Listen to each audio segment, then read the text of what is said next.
The following episode of Defining Duke is brought to you by Rocket Money. Rocket Money is a personal finance app that helps find and cancel your unwanted subscriptions, monitors your spending, and helps lower your bills so you can grow your savings. Rocket Money has over 5 million users that have saved a total of $500 million in canceled subscriptions, saving members up to $740 a year when using all of the app's features. So stop wasting money on things you don't use. Cancel your unwanted subscriptions by going to rocketmoney.com/Duke. That's rocketmoney.com/Duke, rocketmoney.com/Duke. Defining Duke, an Xbox podcast, is brought to you by, well, you. If you want to learn how to support the show, go to patreon.com/laststandmedia.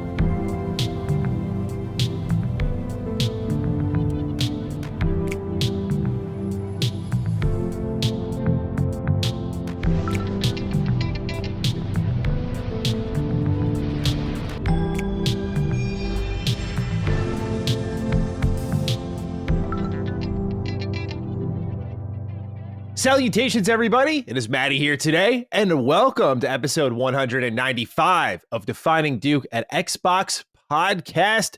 Today, I'm joined by the Night Owl himself, or the Daywalker, perhaps. I don't know, man. You've been up mighty late. How are you doing today, Lord Cognito? I don't want to yawn, but I am exhausted.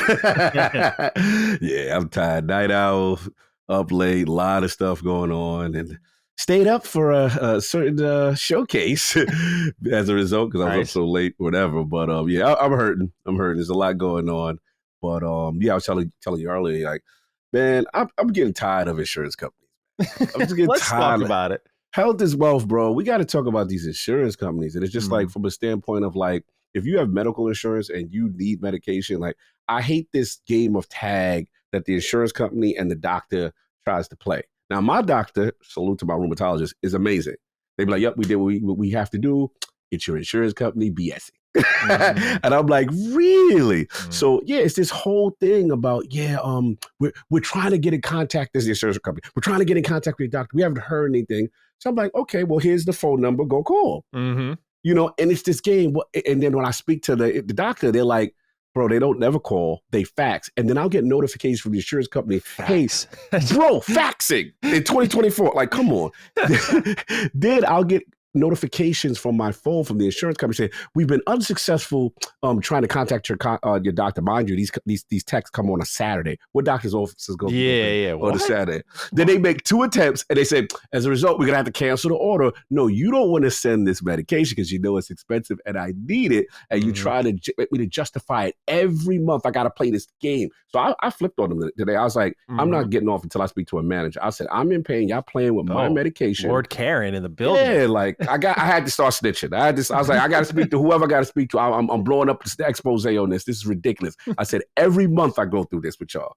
So we'll see. But the medication did come. And after the showcase went, I was like, okay, I got my shot. I'm good. Basically, I'm like, what's that hero in DC? It's like, I'm a little bit of Bane, because you know how Bane used to do the injections? Oh, yeah. What superhero or villain does injection? I think Bane is the one that, like where he has like, the serum and it makes him like really big and jacked. What's that thing? You only molded in the light. I was born darkness. I was born in it. That's me. When I don't get my it's that type of problem with my rheumatoid arthritis medication. But rant over. I'm going to try to survive today. We're going to positive vibes. Health is wealth. We're going to do better today. Of course. How have you been? Oh, wait, hold on. I'm bugging right. The realm of the Dukes. The Lady Duke. How am I bugging that? Mention the biggest news. This man has, I'm over here talking about myself. This man has the biggest. How does it feel? Feels great. Matrimony. Feels great for our audio or video listeners out there. Got the ring on here. Yeah, I got married this last weekend. And, you know, dude, there's few days in your life you go, that was a perfect day, right? But it really was. Like, I was very emotional after it was all done. It was just like, true happiness, you know. It was you know, we actually let's see here, did we have a write-in about this? Yes, we did. Caleb Peacock wrote in saying, hey boys, this one's for Maddie. Congratulations, man. My wedding is in a little under a year. And I'm kind of overwhelmed with the number of choices, family drama and invitations and unending email correspondence. Got any tips for me? Thanks. My recommendation, which made this day as perfect as it was, is go as small as you can, dude. Really, we had to draw lines, but it was just like tough shit. Like that was our energy the whole time. Like, you know, particularly Laylee's family is really big, so I felt bad. She had to draw more lines than me. I have a really small family, and my friends and I went out separately, and so it was kind of like everything was handled in little compartments. But she had to draw some lines for sure, and some of her family wasn't happy about it. But it's like, look, what matters at the end of the day is this is a day. You got to be selfish. It's a day for you. It's a day for you, and so we put it together with literally just immediate family. So it was like a total of 13 of us, and we went to a local park by a waterfall. This is where Laylee and I used to hike a lot. We just have great memories of it, and we were like, we're gonna get married there. My dad did the ceremony, which he's been a minister for a while, so that was like a really special moment. Yeah, so Papa Matty in the building. Papa Matty Plays was handling business there. And, afterwards we went out to eat at a restaurant. That was the big splash, if you will, in the terms of actual wedding costs. It was like a drop in the bucket. Nice. And we kept it because we really want to take our money and put it toward our honeymoon in Japan, maybe early next year. That's the goal. And so, we really were like, what do we want to do that's going to make us happy? We were originally planning a much bigger wedding with like 70 plus people. And we're like, this fucking sucks, dude. Like, I'm not excited for this at all. And neither was she. Nice. And when we started planning it this way, so much more excitement, because of course I'm excited to marry the love of my life, but like everything surrounding it was taking away from it until you get to the day of and it's all handled, it's all happening. But because there was so little stress going into it, it was like, oh my God, we're actually getting married this week. This is so exciting. And when we got there, yeah, it was just, like I said, perfect day, man. Like the weather was perfect. The photos that we got were perfect. Everything, the food was incredible. We went home and played It Takes Two after, like, so. Oh, yeah, I did it. Yeah, oh, okay. Yeah, okay. Perfect. I did that. Yeah, perfect, man. I couldn't be happier. So I apologize. In your week of troubles, I had a really good week, man. But yeah, it was one of those moments where I was like, damn, I'm really happy right now. Like, this is really cool. I've felt like I've been on that upward curve since I kind of figured out a lot of my health issues starting really in April. But this is that moment I was like, wow, I feel really happy. And I'm just super thankful. I'm super thankful, to have such a good relationship and to be in that space. It was really one of those moments. I was like, I made a joke. I was like, I didn't think I'd get this far. Bro, I've been very fortunate and blessed to be your other half, and the energy's always been awesome. And I just love how supportive she is, and I'm never envious, but I'm just like, man, that's special. You know what I'm saying? When you look at someone like that, like, I'm not going to put too much business in, but it's like for the standpoint of every interaction, and I see how you guys rock, and it's so dope, to have that. And I just like how you truly are friends, say like relation before things can get to, marriage and stuff, you got to be friends. And that's your best friend. That's the energy I get, kind of thing. So yeah, salute to the Lady Duke of the Realm. Oh man, that's dope. I'm so glad. When I saw the picture go up, because we shouted you out on IOP, I think you did put it up on a Sunday, I believe. Yeah. It was on a Saturday. I put it up on Sunday. And you put the pictures up Sunday. So he's like, all right, everybody stop this topic. Some news just went down, my homie. Yeah, we stopped the show for a minute. You gave your love. The chat gave you love. Nice. So that was dope. And then obviously LSM fam, you know what I'm saying, was showing love and stuff like that in the inner circle, our inner, Yeah, it was really, it wasn't certainly bad news or I was expecting any sort of negative reaction, but it was really sweet to just see how many people were coming out and congratulating. That was really awesome to see. It was just sweet. Everything about it was sweet. It was perfect. Like I said, I really have. If I had one complaint, it's our fucking photographer's prices. But he was wilding out. He got too excited for the moment. She jacked us up. She was there for an extra half hour and jacked us up. And I was like, I saw the rate and I was like, fuck that. I was like, never fucking again. She's not getting hired ever again. We'll take the picture and go. That was the only blemish, if you will. No, that's the only blemish. But I quickly gathered recommendation. myself and I was like, all right. Again, I'm just using the context of I hear what people spend on their weddings. I'm like, all right, whatever. We're just gonna move along here. So yeah, it was just again really incredible weekend. My only blemish this week was I keep waking up and having like allergy attacks. Like I wake up and I'm like when my day starts. I mean, I'm not waking up in the middle of my sleep, but I'll start my day. I'll like sneeze a few times. My nose will be running a ton. I'm like, what is going on? It's the seasons are changing. So it's hitting me. Season. Yeah. They've been bugging me for the shot too. Yeah. I had this brilliant idea on, I think it was Tuesday, because it was the day of the state of play. I decided to take allergy relief medicine, like over the counter, and I didn't realize that this was a drowsy Which I'm just like, oh no. So I'm typing to people and I'm making stupid level typos. Like I'm not thinking clearly. I'm like, man, what the fuck is wrong with me right now? I'm thinking I'm getting like, oh, of course, I probably got COVID at my own wedding or something like that. And then Laylee, being the teammate she is, she does the footwork for me. While I'm bitching at my computer, she goes upstairs. She's like, you took drowsy medication. I was like, oh. I end up having to take a 3-hour nap. Just feel off the whole day. I feel better now, but like, I feel you. Yeah, bro. That was my only blemish this week. So that's all good. We learn from mistakes. But again, Lady Realm, she did her thing once again. Yes. The diagnosis. Indeed. Well, Kai, we have a very special write-in for you here. I can't believe this superstar wrote in. I saw the clip, man. This is really cool for you to get the reach out like this. Peter North writes in. Says, hey, Cog, I just want to say it's always nice to hear from a fan. And Maddie, fuck them kids. Peace, Peter North. All right, so for those who are not caught up on the ILP grand finale, fill us in. What happened with Mr. North? So this is taking on a life of its own. The topic was AI or something. And, obviously the joke is I'm like, what is it? Lord Miles Dyson of Skynet. I'm the pro AI guy, so to speak. So we're talking about AI, but I'm actually, because King is in like your standpoint. He's like, F that. We got to, get this out of here, whatever. So I'm actually giving King some points. I'm like, you know what? But this is where I give you. I was like, we got to protect the voice actors. And I'm going through, and mind you, this is like 5 hours of IOP. My brain is a little shot. We're going through it. And I don't know what made me, my mind was thinking Nolan North, but that's not what came out of my mouth. So I'm sitting there, I'm like, yeah, Peter Moore. So Saul stopped me and said, whoa, bro, what?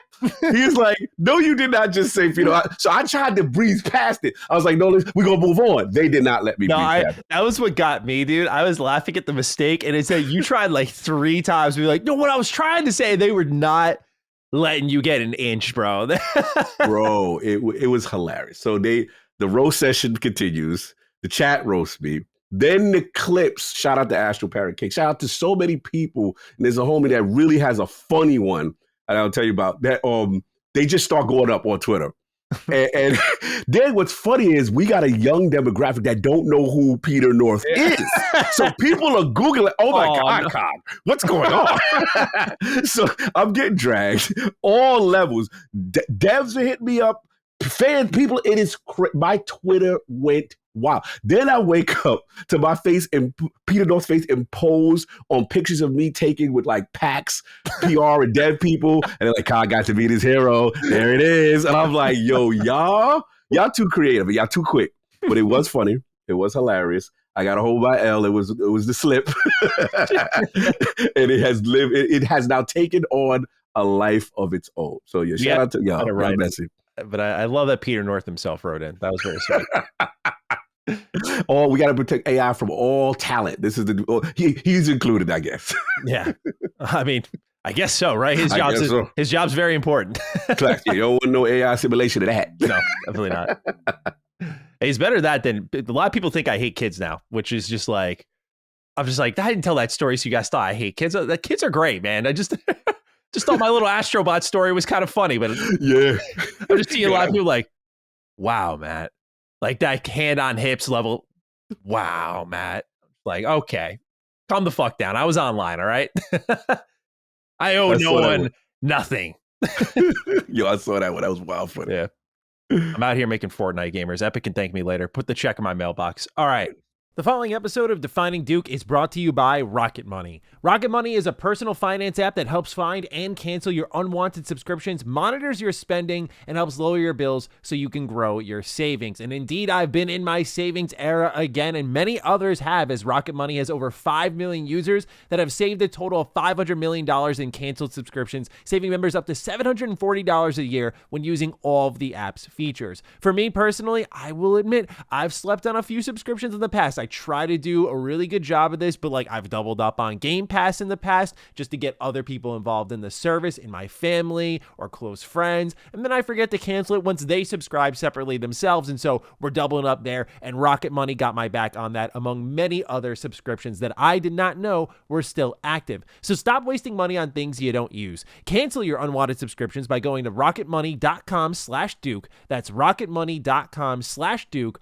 rocketmoney.com/Duke. Cog, we have news this week. There's 2 showcases we'll talk about. The first one being State of Play. Now, there were announcements that were related to Xbox. I'll just breeze through them real quick, and then we'll pick out their highlights with, naturally, I think one of them I'm going to kick right to you immediately. So Hell Is Us got revealed with gameplay trailer. That's coming 2025. That game looks really good. Arcade Chronicles is also coming to Xbox. Lunar Remastered Collection got announced. I remember picking that game up at PAX, not like buying it, but looking at it. Very expensive box set for PS1. Really beautiful art, though. Looks interesting. Coming out spring next year. Shredder's Revenge got Radical Reptiles DLC out now. They showed off more gameplay for Dragon Age The Veilguard, which is out October 31st. Alan Wake 2 got a brand new expansion or DLC announced called The Lake House. That's coming out October this year. Fantasia Neo Dimension is coming out on Xbox December 5th, and that game looks amazing. Cannot wait to play that. Legacy of Kain Soul Reaver 1 and 2 Remaster, which leaked originally, now finally a thing. That's releasing December 10th of this year. Fear the Spotlight is coming out October 22nd. This is from Blumhouse Games, so very excited to see what they're doing. Originally, I think Blumhouse is like film, particularly in horror. Dynasty Warriors Origins got a release date of January 17th, 2025. Cannot wait for that. And Monster Hunter Wilds, after many trailer, finally gets a release date. And it's in a very busy month, Xbox. We'll talk about that. February 28th, 2025. So, Cog, of course, the, I think, game everyone wants you to talk about, as the man who's breaking out the mask often, is Ghost of Yotei. And we do have the write-in here from Deskquick, who says, "Hey, Dukes. This one is for Cog. I'm immensely excited for Ghost of Yotei. I know we love Jin and the story of the Mongol invasion, but I cannot lie. The idea of traveling up to what would become Hokkaido has me excited. A whole new massive area to explore with an original story. The year 1603 is the beginning of the Tokugawa shogunate, and Hokkaido was not yet part of Japan as a whole. The terrain also meant it was less socially organized than Tsushima or Japan. The setting gives an opportunity to explore Ainu, an indigenous group from the region as well. Also, Atsu seems badass, and from the trailer, we see dual wielding, a Kusarigama, a shamisen, and a possible wolf companion. And the time skip gives us firearms too. Anyways, Cog, how are we feeling now, a few days removed? On stream, you didn't want to speak emotionally, so here we are now. Would love your thoughts. Sorry for the long write-in. Just want to give some details to the uninitiated. Much love, Ace. Thank you, Ace, for the write-in. No need to apologize on the extra details. Cog, the Ghost has returned. 2025. I can't wait. What are your thoughts, sir? It was an emotional roller coaster for me. Because one, I came in to the showcase like, man, this will be a 10 out of 10. I don't care if they show no other game that I mentioned, but they tell me that Ghost of Tsushima 2 is coming, I'm going to go crazy. So I had my Ghost of Tsushima shirt on. I had my Jin Sakai. The mask was on. I was ready, man. I felt that maybe this is the time to do it. So the trailer starts and it looks absolutely gorgeous, in terms of the background, and I'm like, oh, it's it. This is it. I can feel it. Now, I have to be honest. When I saw the protagonist and I realized it was not Jin, my heart sank. I got to be real. Yes. And the only reason why I sank is because in my mind, right, they were going to do a sequel. What I realize now is Ghost is a mantle with Sucker Punch, and they're doing Ghost of, Yotei. So my initial thing was like, damn, this is my favorite character. And then I said the timeline, I'm like, oh, he dead. Like, it's no Jin Sakai, nothing in this. And I'm like, so again, you got to understand, for people, this is not about, oh, it's a female and Cog just doesn't like it. No, this was, Jin Sakai is literally my favorite PlayStation protagonist. Like, he's my favorite character. And that's my favorite IP. I don't shout out to Kyle, love you. I don't platinum stuff on PlayStation. That game, I platinum the hell out of it. Yeah. Like, that's how much I love Ghost of Tsushima. I'll never forget when I saw the reveal of Ghost of Tsushima by Sucker Punch for the first time. I'm like, oh my God, what is this? This is speaking to me, and it's a new IP. So in my mind, he's the face for the generation. That's what I thought was good. So again, selfish Cog was disappointed at first, but not that the game looked bad. Just because I knew my man wasn't going to be it. Yeah, that's all. So I calmed down. I even shout out to Deskquick for saying this, because all the time I said, look, I'm not going to comment just yet because I'm very emotional right now. But I will say what I saw looked cool. Give me some time on, let me make a decision before. Yeah. And I put out a tweet about it. I said, look, I'm going to be honest. I'm a little saddened that my favorite PlayStation character is gone, long gone, sad TFA. But I said, I'm willing to give Atsu a chance. And I said on my tweet, this was live reaction emotion. I said, also, the only thing I want, Sucker Punch, you better give me a clan descendant. You better give me some place where the legend of a Sakai was mentioned. You know what I'm saying? That's all. Just give like a 400-year difference. So I know. It might be tough to find. I'm not gonna lie to you, man. I know it might be. I might be asking too much. I get that. It's just that's how much I love this. I get it. But now they removed motions. Let me look at the trail. Let me do the research. I love what they're talking about. Using Mount Yotai as this symbolic thing. When they saw it, it was like, this is what they want to do. You know, I do like the idea of her fighting style is dope. First of all, she looks dope. So I just got to give it. Like, we Kung Lao bros. Mm-hmm. She looked like Kung Lao with the hat and the joint. Yeah. And then my man said, there's something else you're gonna like. He's like, you like them hot springs. Hot springs gonna be hot now. I didn't see that. I said, I didn't think about that. I didn't see that. I was like, okay. I said, all right. Enough Jin asked to see, I think it just by the law of averages balance it out a little bit. Yeah, go ahead. Fair enough. Everybody's gonna get their play at the hot spring. You know what I'm saying? It's the hot tub. So that right there. But all jokes aside, like, no, shout out to like I said, that's quick what he said. Obviously we saw he's mentioning real ninja weapons, the cursor guy, the chain sickle, the dual wielding, you know what I mean? And I just want to see what story they tell. But no, she's dope. It was just my emotionality with thing, but I'm calmed down. I am excited. The game looks dope. It looks like we're gonna have our duels and stuff like that. And they say that you're gonna have more player agency on her and the character development. And I think that's cool too. And she got the female the wolf companion, stuff like that. So I want to see where they go. So I'm excited.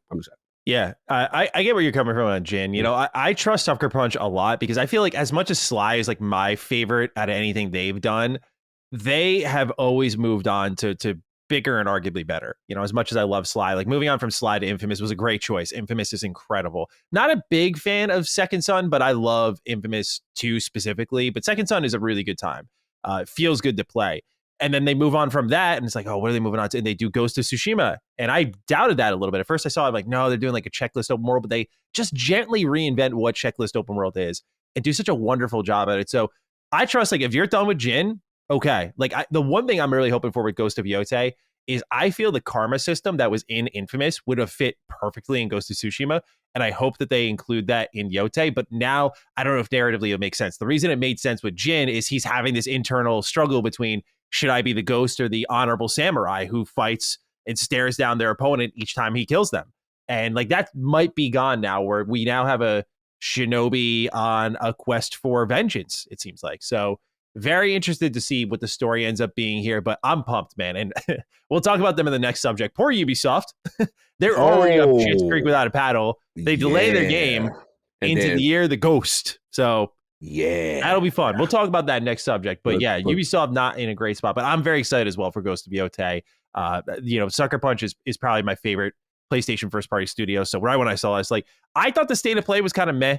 I was not crazy about it, generally speaking. I think Ghost of Yotei was a show saver though. And it definitely was like, this is why they put it together. Because right up until that point, they end with like, the announcement before that was like the Chroma collection for PS5. I'm like, what the I was like, I laughed. I was like, I think PlayStation fans are getting the Xbox treatment right now. Like, y'all know now what we're talking about. Like, this, why is hardware here? Like, why are you guys hyping up controllers? It's like, oh, okay. Then you punch it with one final really good announcement. But overall, I didn't think the show was that great. So yeah, I have some announcements I want to talk about. But okay, yeah, go ahead.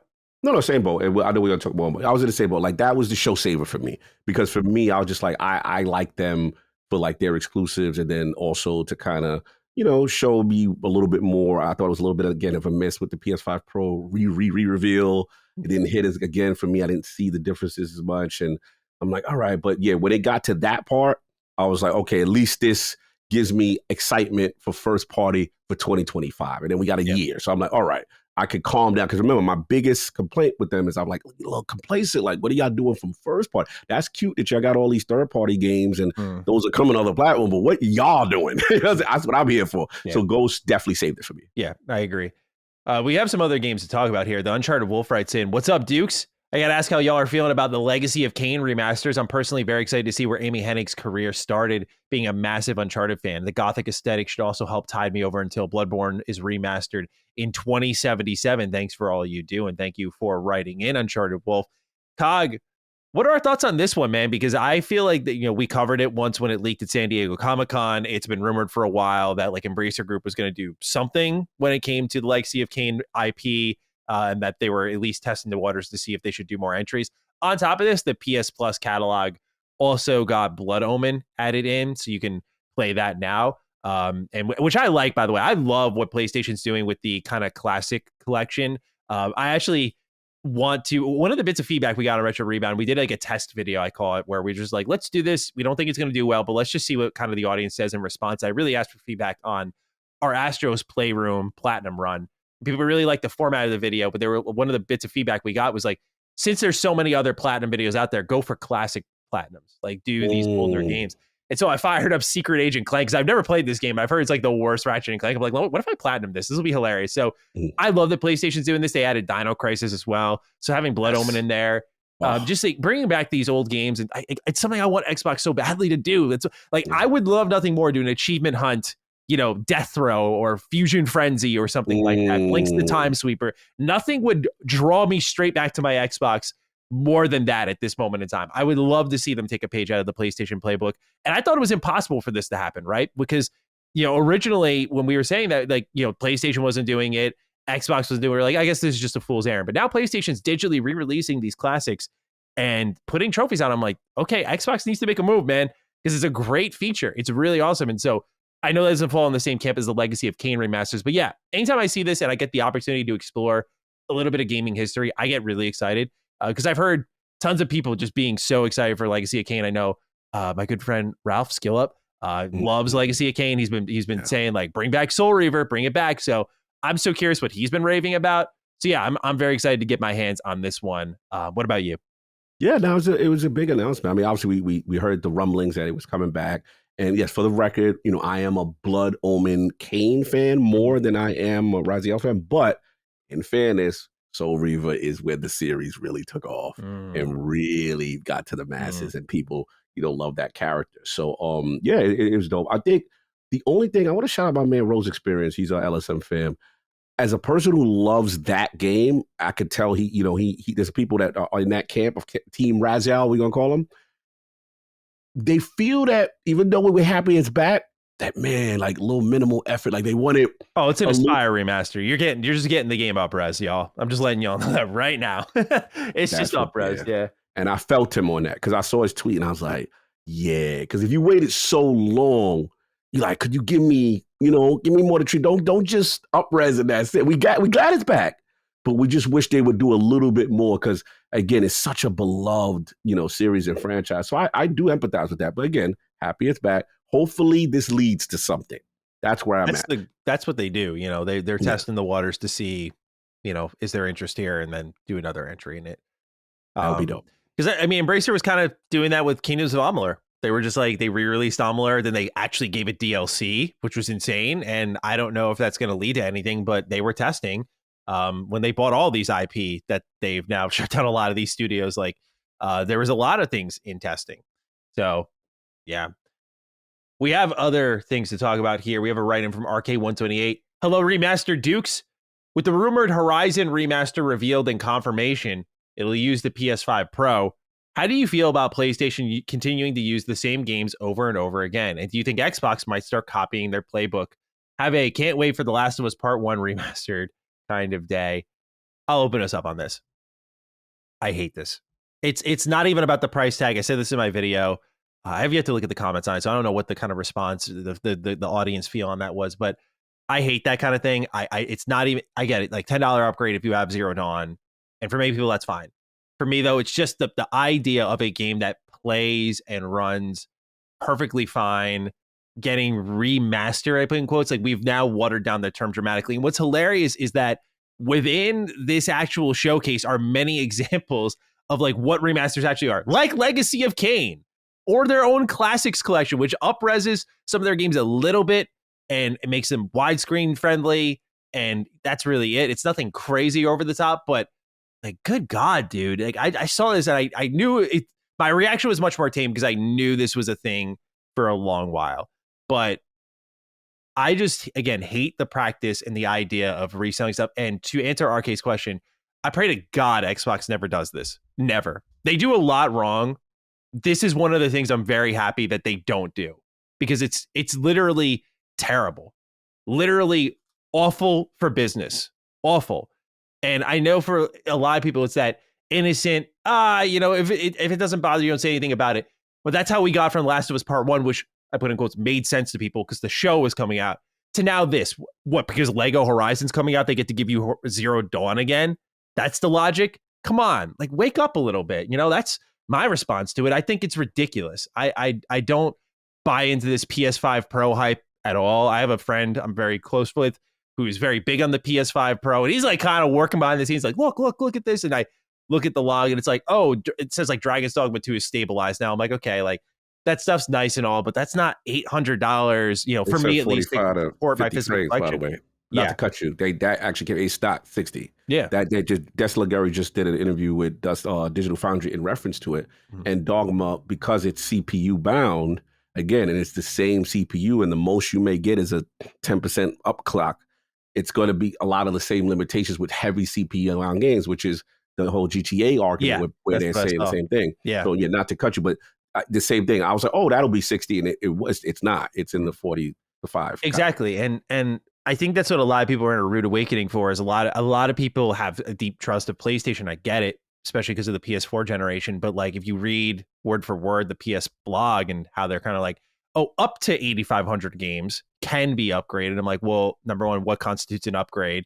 We had that report from Tom Warren of The Verge that really shined a light on what an upgrade can be. Kind of what you were talking about, where if something's even like 30 frames, or it's going from 1080p to, I think, was it 1260p or something like that, that's considered PS5 Pro enhanced.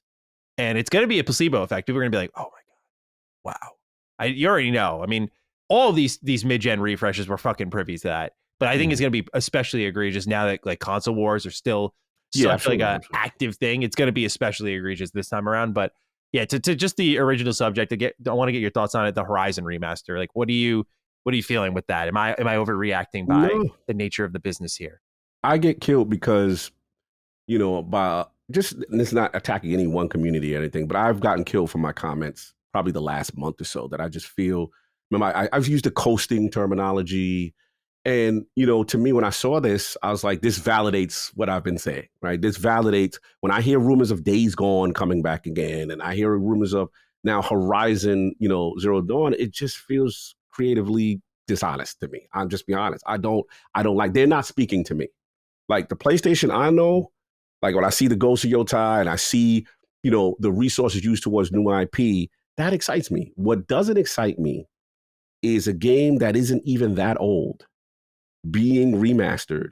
Then you're still nickel and diming for upgrades. And then what it shows me is you want to do this transmedia tie-in thing where it is a show and then you bring back the old game. And I get it. Look, it may work. And, the sales of like cog, whatever, that people bought it. And that's fine. That if that is fine with y'all, all you care about is the console sales and how well the consoles do, great. I care about the actual games and what the development time and the resources are being put towards.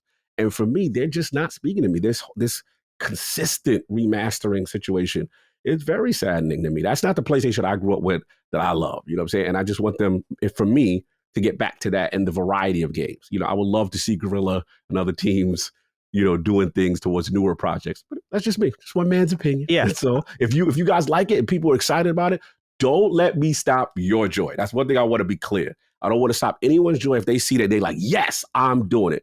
Great. But when people ask me, I'm not excited by any of that at all. It's disgusting to me. So I just choose to refrain and say, I'll catch them when Yotai comes out. That's when they'll see me. Yeah. I always compare PlayStation in this current generation to two companies. I always said they're Apple. We went over all of that in the PS5 Pro, and I say they're Nintendo. And this is why, because Nintendo has ported their old Wii U games over to Switch, and their best-selling game ever on the Switch is a Wii U port. It's Mario Kart 8 Deluxe. And that's why I say PlayStation's looking at that and like, how can we do that? We're seeing it with the PS5 Pro Anniversary Collection, just deliberately short-stocked hardware, creating that kind of artificial scarcity that they could absolutely produce more of, but it creates buzz and hype around a product that deserves none of it, in my personal opinion. And then you have things like these old games. By the way, at least Nintendo can, I think what they do with the ports can kind of get away with it because it's like, oh, it's a Wii U game. No one really had a Wii U outside of like under 10 million people. And you're bringing it to an audience of like how many million Switches have sold? Like over 40 million. I forgot the exact number, but it's a lot more. Like, okay, you're bringing this to a whole audience that did not adapt your old system. And you also can't play this backwards compatibly. I can throw in Days Gone, or I guess that's the upcoming one, but I could throw in Horizon. I could throw in The Last of Us, and I could play those on my PS5, in the PS4 back compat. They should not be asking for another penny out of you, especially when The Last of Us, for example, was released multiple times already. At least Horizon has one version. I mean, you have the complete edition, so I guess there's that too. But yeah, dude, it makes me sick. I think it's just bad. And much like you, like when I speak like this, I think people think I'm talking to them, trying to convince them. I'm just giving my thoughts personally. It's to make you think. But like a lot of people think when we sit down for these videos or podcasts, like I'm sitting here trying to actively convince you to get off your stance. But it's more like my job is to sit here and commentate on the state of the industry. It's like there's things that PlayStation does that I like I just talk about the classics. There's things they do like this where I'm like, what are you guys doing? Like this is, I mean, it feels lazy. It really does. Yeah, it's a term I scarcely use on gaming.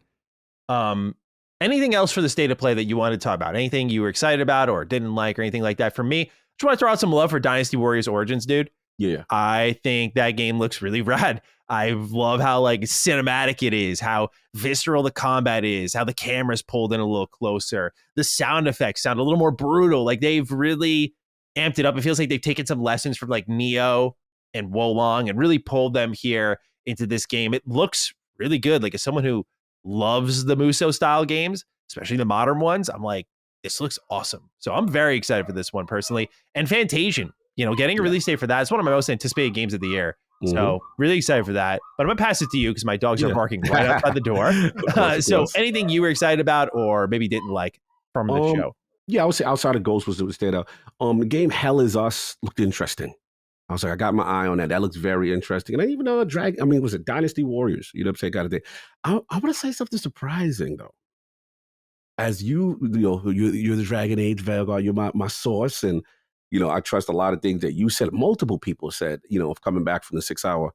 I wasn't the biggest fan of that dragon fight for some reason. I don't know. I felt like graphically it looked not as good as the last gameplay trailer.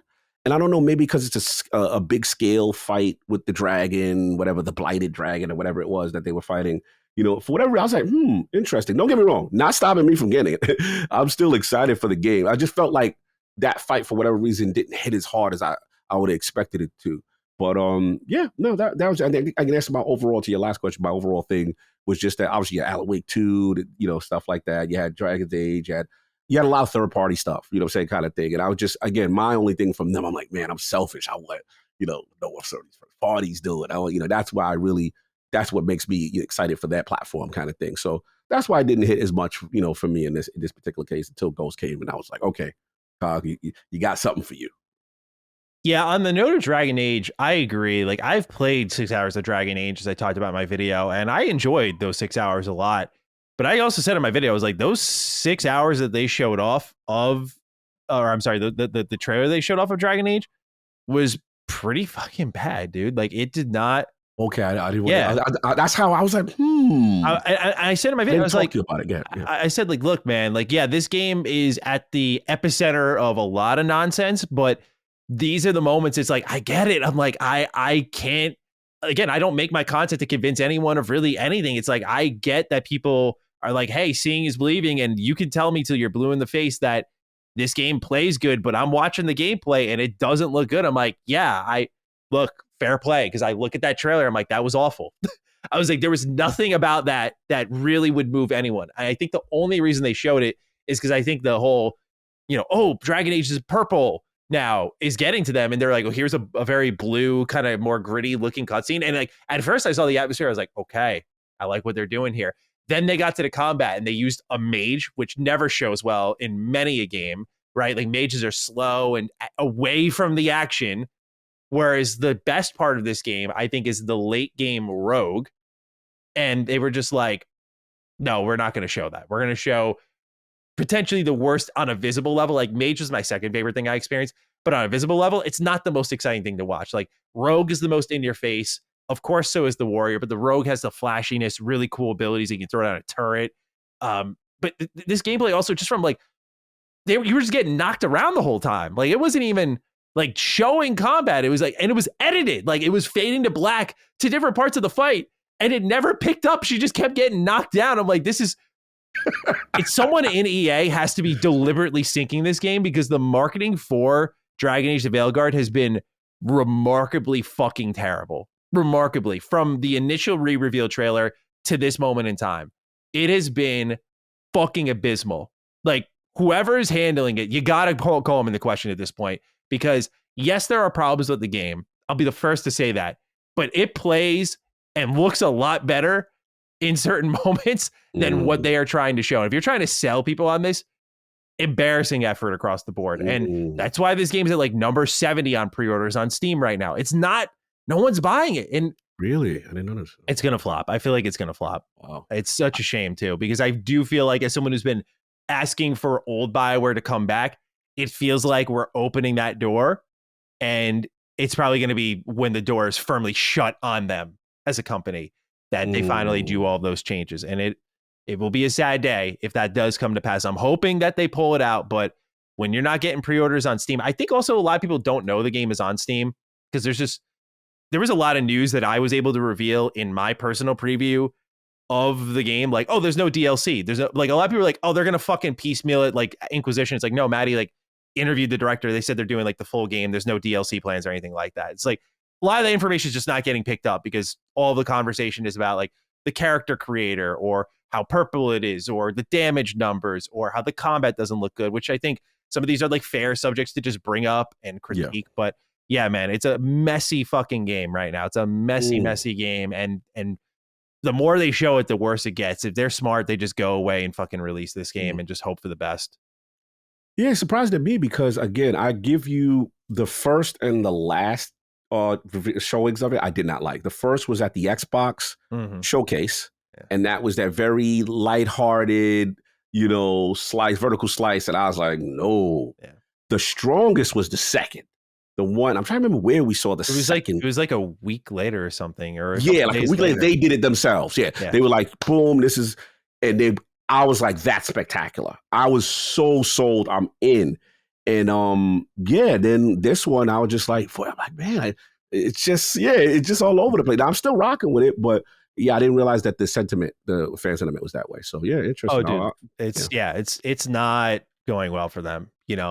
Like as someone who is still excited for the game, again, it helps I played it. It really is a game that I think maybe this will be a hot take because I shouldn't say it because the game's not even out yet, but I could see if what I played in Act 1, right, delivers throughout the rest of the game, which is a big if, by the way. Right. If it does deliver though, and it is good, I think it might be a game that just time is kinder to when it gets away from a lot of like the launch and the just the conversation surrounding it and just is looked at, as a game and its merits and what it fails to do and succeeds at doing.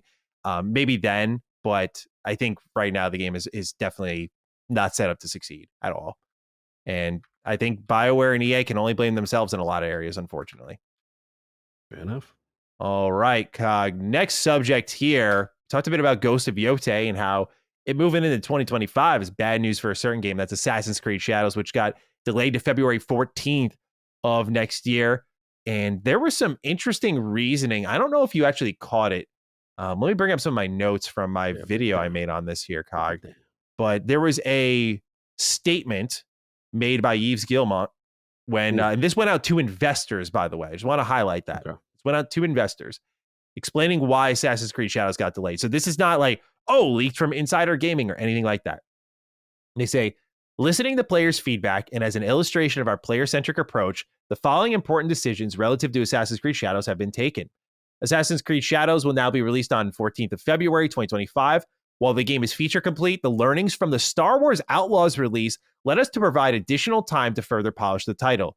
This will enable the biggest entry in the franchise to fully deliver on its ambition, notably by fulfilling the promise of our dual protagonist adventure with Naue and Yasuke, bringing two very different gameplay styles.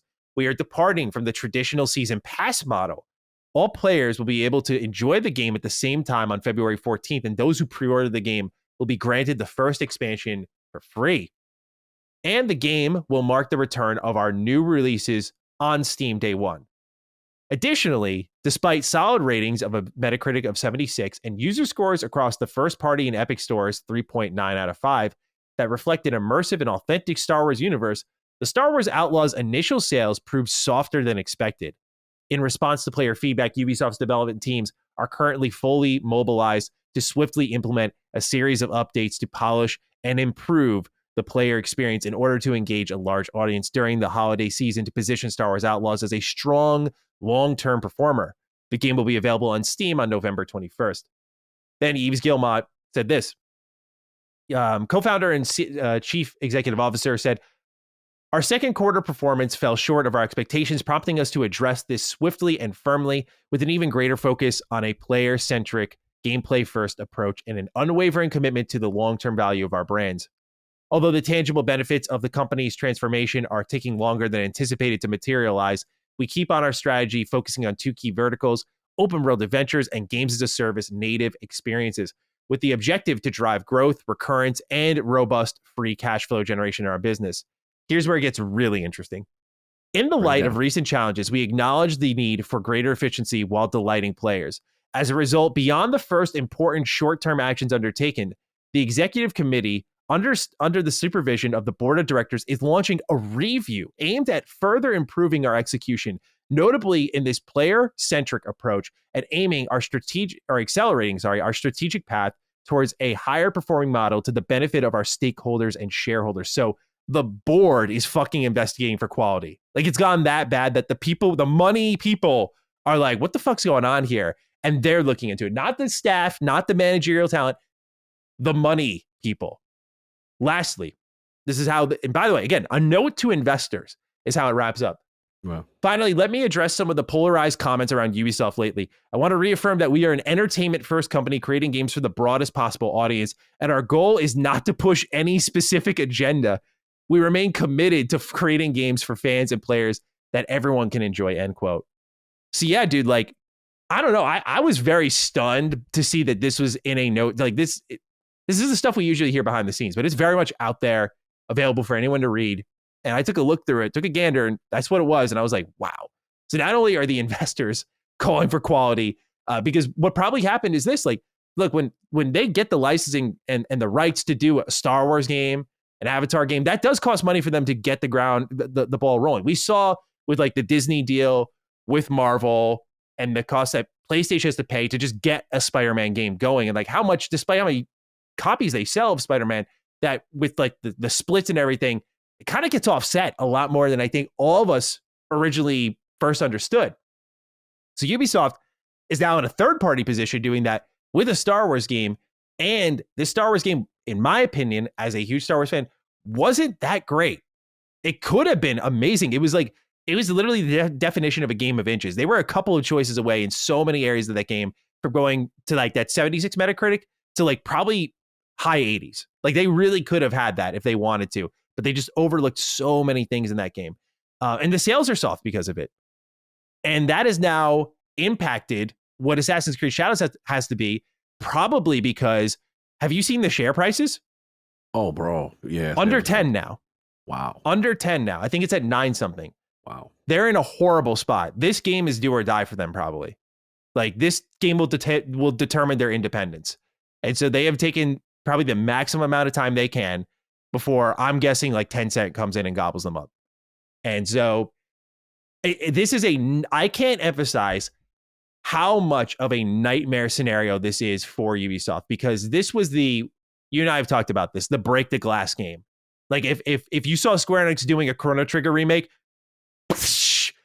they broke the glass, is my personal opinion. Maybe Final Fantasy VII Remake was in that pocket eventually, but at one point, but to me, Chrono Trigger really is that game. And Ubisoft, since I'd say Assassin's Creed 2 has been begged and pleaded to make a Japan-focused Assassin's Creed game, and they never did, because it's like the ace up the sleeve. Like, if we're in trouble, let's do it. And look at this. Ubisoft's been in trouble, And so when they break out Star Wars and Japan Assassin's Creed, it's insane that not only have they finally done these two things, but they've done them both so bad that they have lost all goodwill, all of it. And I don't see them surviving, man. I don't. Like, by that I mean I think that their independence is going to be gone sooner rather than later. And so this delay is significant because it also came, according to Insider Gaming, ahead of press previews, which got yanked. And there was a Tokyo Game Show booth that was ready to go, and they pulled that as well. So that's money that they had to just eat, spending to set all of that up in the first place, to commit to quality, to hopefully just over deliver on something here with Assassin's Creed Shadows, which I will say, at least parkour wise, playing as Naue looks pretty good from that angle. But look, I'll be the first to say, this is where the trust is eradicated in two ways. Number one, I looked at Star Wars Outlaws from the outside in. I was like, all right, like, yeah, there are some concerns here, but overall, like, it's Star Wars, it's Ubisoft, it's open world, and they did everything I think they shouldn't have done and made a game that just completely underwhelmed me. That's number one, right? The trust is gone, where I was like, I don't think Ubisoft is a guaranteed, like, you're going to give us like a decent game at least. It's like, you kind of deliver bad games at times now. And the other thing is, I think on the kind of last comments Yves Guillemot had about, hey, what audiences we're targeting and stuff, is this. Look, Ubisoft has always been a forward-facing, extremely progressive company. That's always been their identity. And part of the reason people know them as that is because most of their attempts to do this were disingenuous. And I'm cool with games being progressive. I advocate for it in many ways because I think when it's responsibly handled, like one of my favorite examples is Parvati in the Outer Worlds, you get some really good, authentically unique storytelling, because like the person who wrote Parvati's story was asexual, and it was captivating because it was like someone's personal anecdote on their life experience and how it translates into this character, and it was incredible, right? So I look at something like that and I think that's how you do it. Then you look at Ubisoft, who has failed in many ways to honor Japanese culture, the most recent one being, have you seen the figure they announced? Yes, the Tory Gate situation. Yeah, that's horrible. Yeah, like, for a company that's so forward-facing in cultural sensitivity, you have failed every step of the way to be sensitive to a culture. And people aren't just like, what a lot of reporters are saying is like, there's toxic positivity in Ubisoft. Like, oh, look, this is just a toxic subset of gamers. Like, we're going to rise above that. It's like, you guys got to listen when it's getting this loud. Like, this toxic positivity thing we talked about with Colin and Concord. Yeah, absolutely. Now we're seeing it here. I don't know what the fuck's going on in the industry where, like, look, the best thing you can learn, I'll tell a quick story, and Cog, I'm sorry I'm taking up so much time, but then you spitting. Go ahead. Is the best thing you can learn is how to handle criticism when you're a game developer. I say that not as an expert. I know I got a lot to learn, but this is one of the first lessons I learned, and it's probably the most important I learned. When we started sending around our MVP in 2022, my writing got dogged on in a couple areas, and it hurt. I was like, holy shit, man. Like, I put a lot of time into this, and it's not very good to some people. Okay. And I was very upset. I was emotional about it. It fucking sucked to hear. And I definitely didn't handle it well at first, but I took 5, collected myself. I said, let's be objective, because at the end of the day, what do we want? Maddie's feelings not get hurt, or do I want a great game that we can all hang our hat on? And that latter part is the utmost importance. So learning that lesson, our game is a much better spot now. Hiring an editor, getting extra writers on board, me learning more. I don't know everything, but that's all because you have to humble yourself in that process. And again, I'm not going to speak like I'm an expert game developer, but it's such an important lesson to learn. And to hear that we have some of our biggest companies in the industry not adhering to such a core, for me, first step rule is terrifying, because it's like, dude, this is what made you better. Like, our game in 2022 versus now is way fucking better because we listen to criticism, because you need that to get better. But when you block that out and go, oh, it's just people being toxic. Yes, there are toxic subsets of gamers. There's no denying that. But many people, for example, are not like anti-progressive nature of games. It's just that you do it in such a shitty way that they don't want to see it anymore because they know you don't mean it. And obviously the criticism of their games and their open world template apparently stems from managerial issues, but it's frustrating, bro. It's so frustrating because, again, Ubisoft could be a much better company. They could be, but they didn't listen. And here they are about to lose their independence over it. So I hope it was worth it to them. I really do, because again, they had the chops to be like one of the big AAA publishers for a much longer time. So I'm frustrated about it personally, but Cog, I've spoken enough on this subject. So I want to just kick it to you. What are your thoughts on AC Shadows, the delay, and the state of Ubisoft? Yeah, this one shocked me when I saw you get that JPEG of the text and comes from the company account, and they've decided to pull out, and obviously it's just a huge loss because obviously Shadows is something that we're in the mix of TGS right now, right? This was supposed to be a showcase title for them, and let's be real, like Assassin's Creed is kind of like their Madden, so to speak. When all hell breaks loose, you drop that AC, you good. You know what I mean? I remember when we talked about a couple of Dukes ago when I said, man, it feels like they're either prepping themselves for acquisition or when they talked about, remember, like this whole assortment of Assassin's Creed games, and we're going to get this whole package of that. And to me, it shows me, okay, this is desperate. This is emergency glass, in case of glass break. And we got to put something that is our key franchise to get the most revenue we possibly can because our back's against the wall kind of energy. And yeah, look, I got to be honest. And look, I'm a person that stays away from a lot of the, let's just say, discussion regarding Shadows on the characters and stuff like that. But I have to admit, when I saw the Tory Gate situation, and for those who are unaware, obviously, the Nagasaki atomic bombing, and for a culture, again, I can sit there and talk about Black culture all I want. I understand that my position there.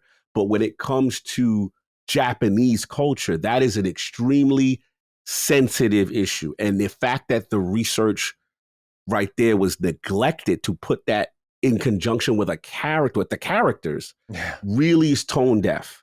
So now I have to look at something that I, was like, okay, open to the idea of what they were trying to do overall with the game. Mm-hmm. I have to look at like, wow, did you do your research now? Mm-hmm. How far does this go if you make this kind of an error, right? And again, I have to also respect people of the culture. How do they feel? And you start to see backlash, you start to see things. And then now, ultimately, the most important part, the quality of the game. If after the press previews go down and you pull it, now I'm really concerned. That means there's internal lack of confidence of what's about to be presented. Mm-hmm. You think it's going to get bombed. And I get the course correction. Now, I have to say something controversial, which I think is very interesting, but I have to say it because we got to be real in the realm of the Dukes.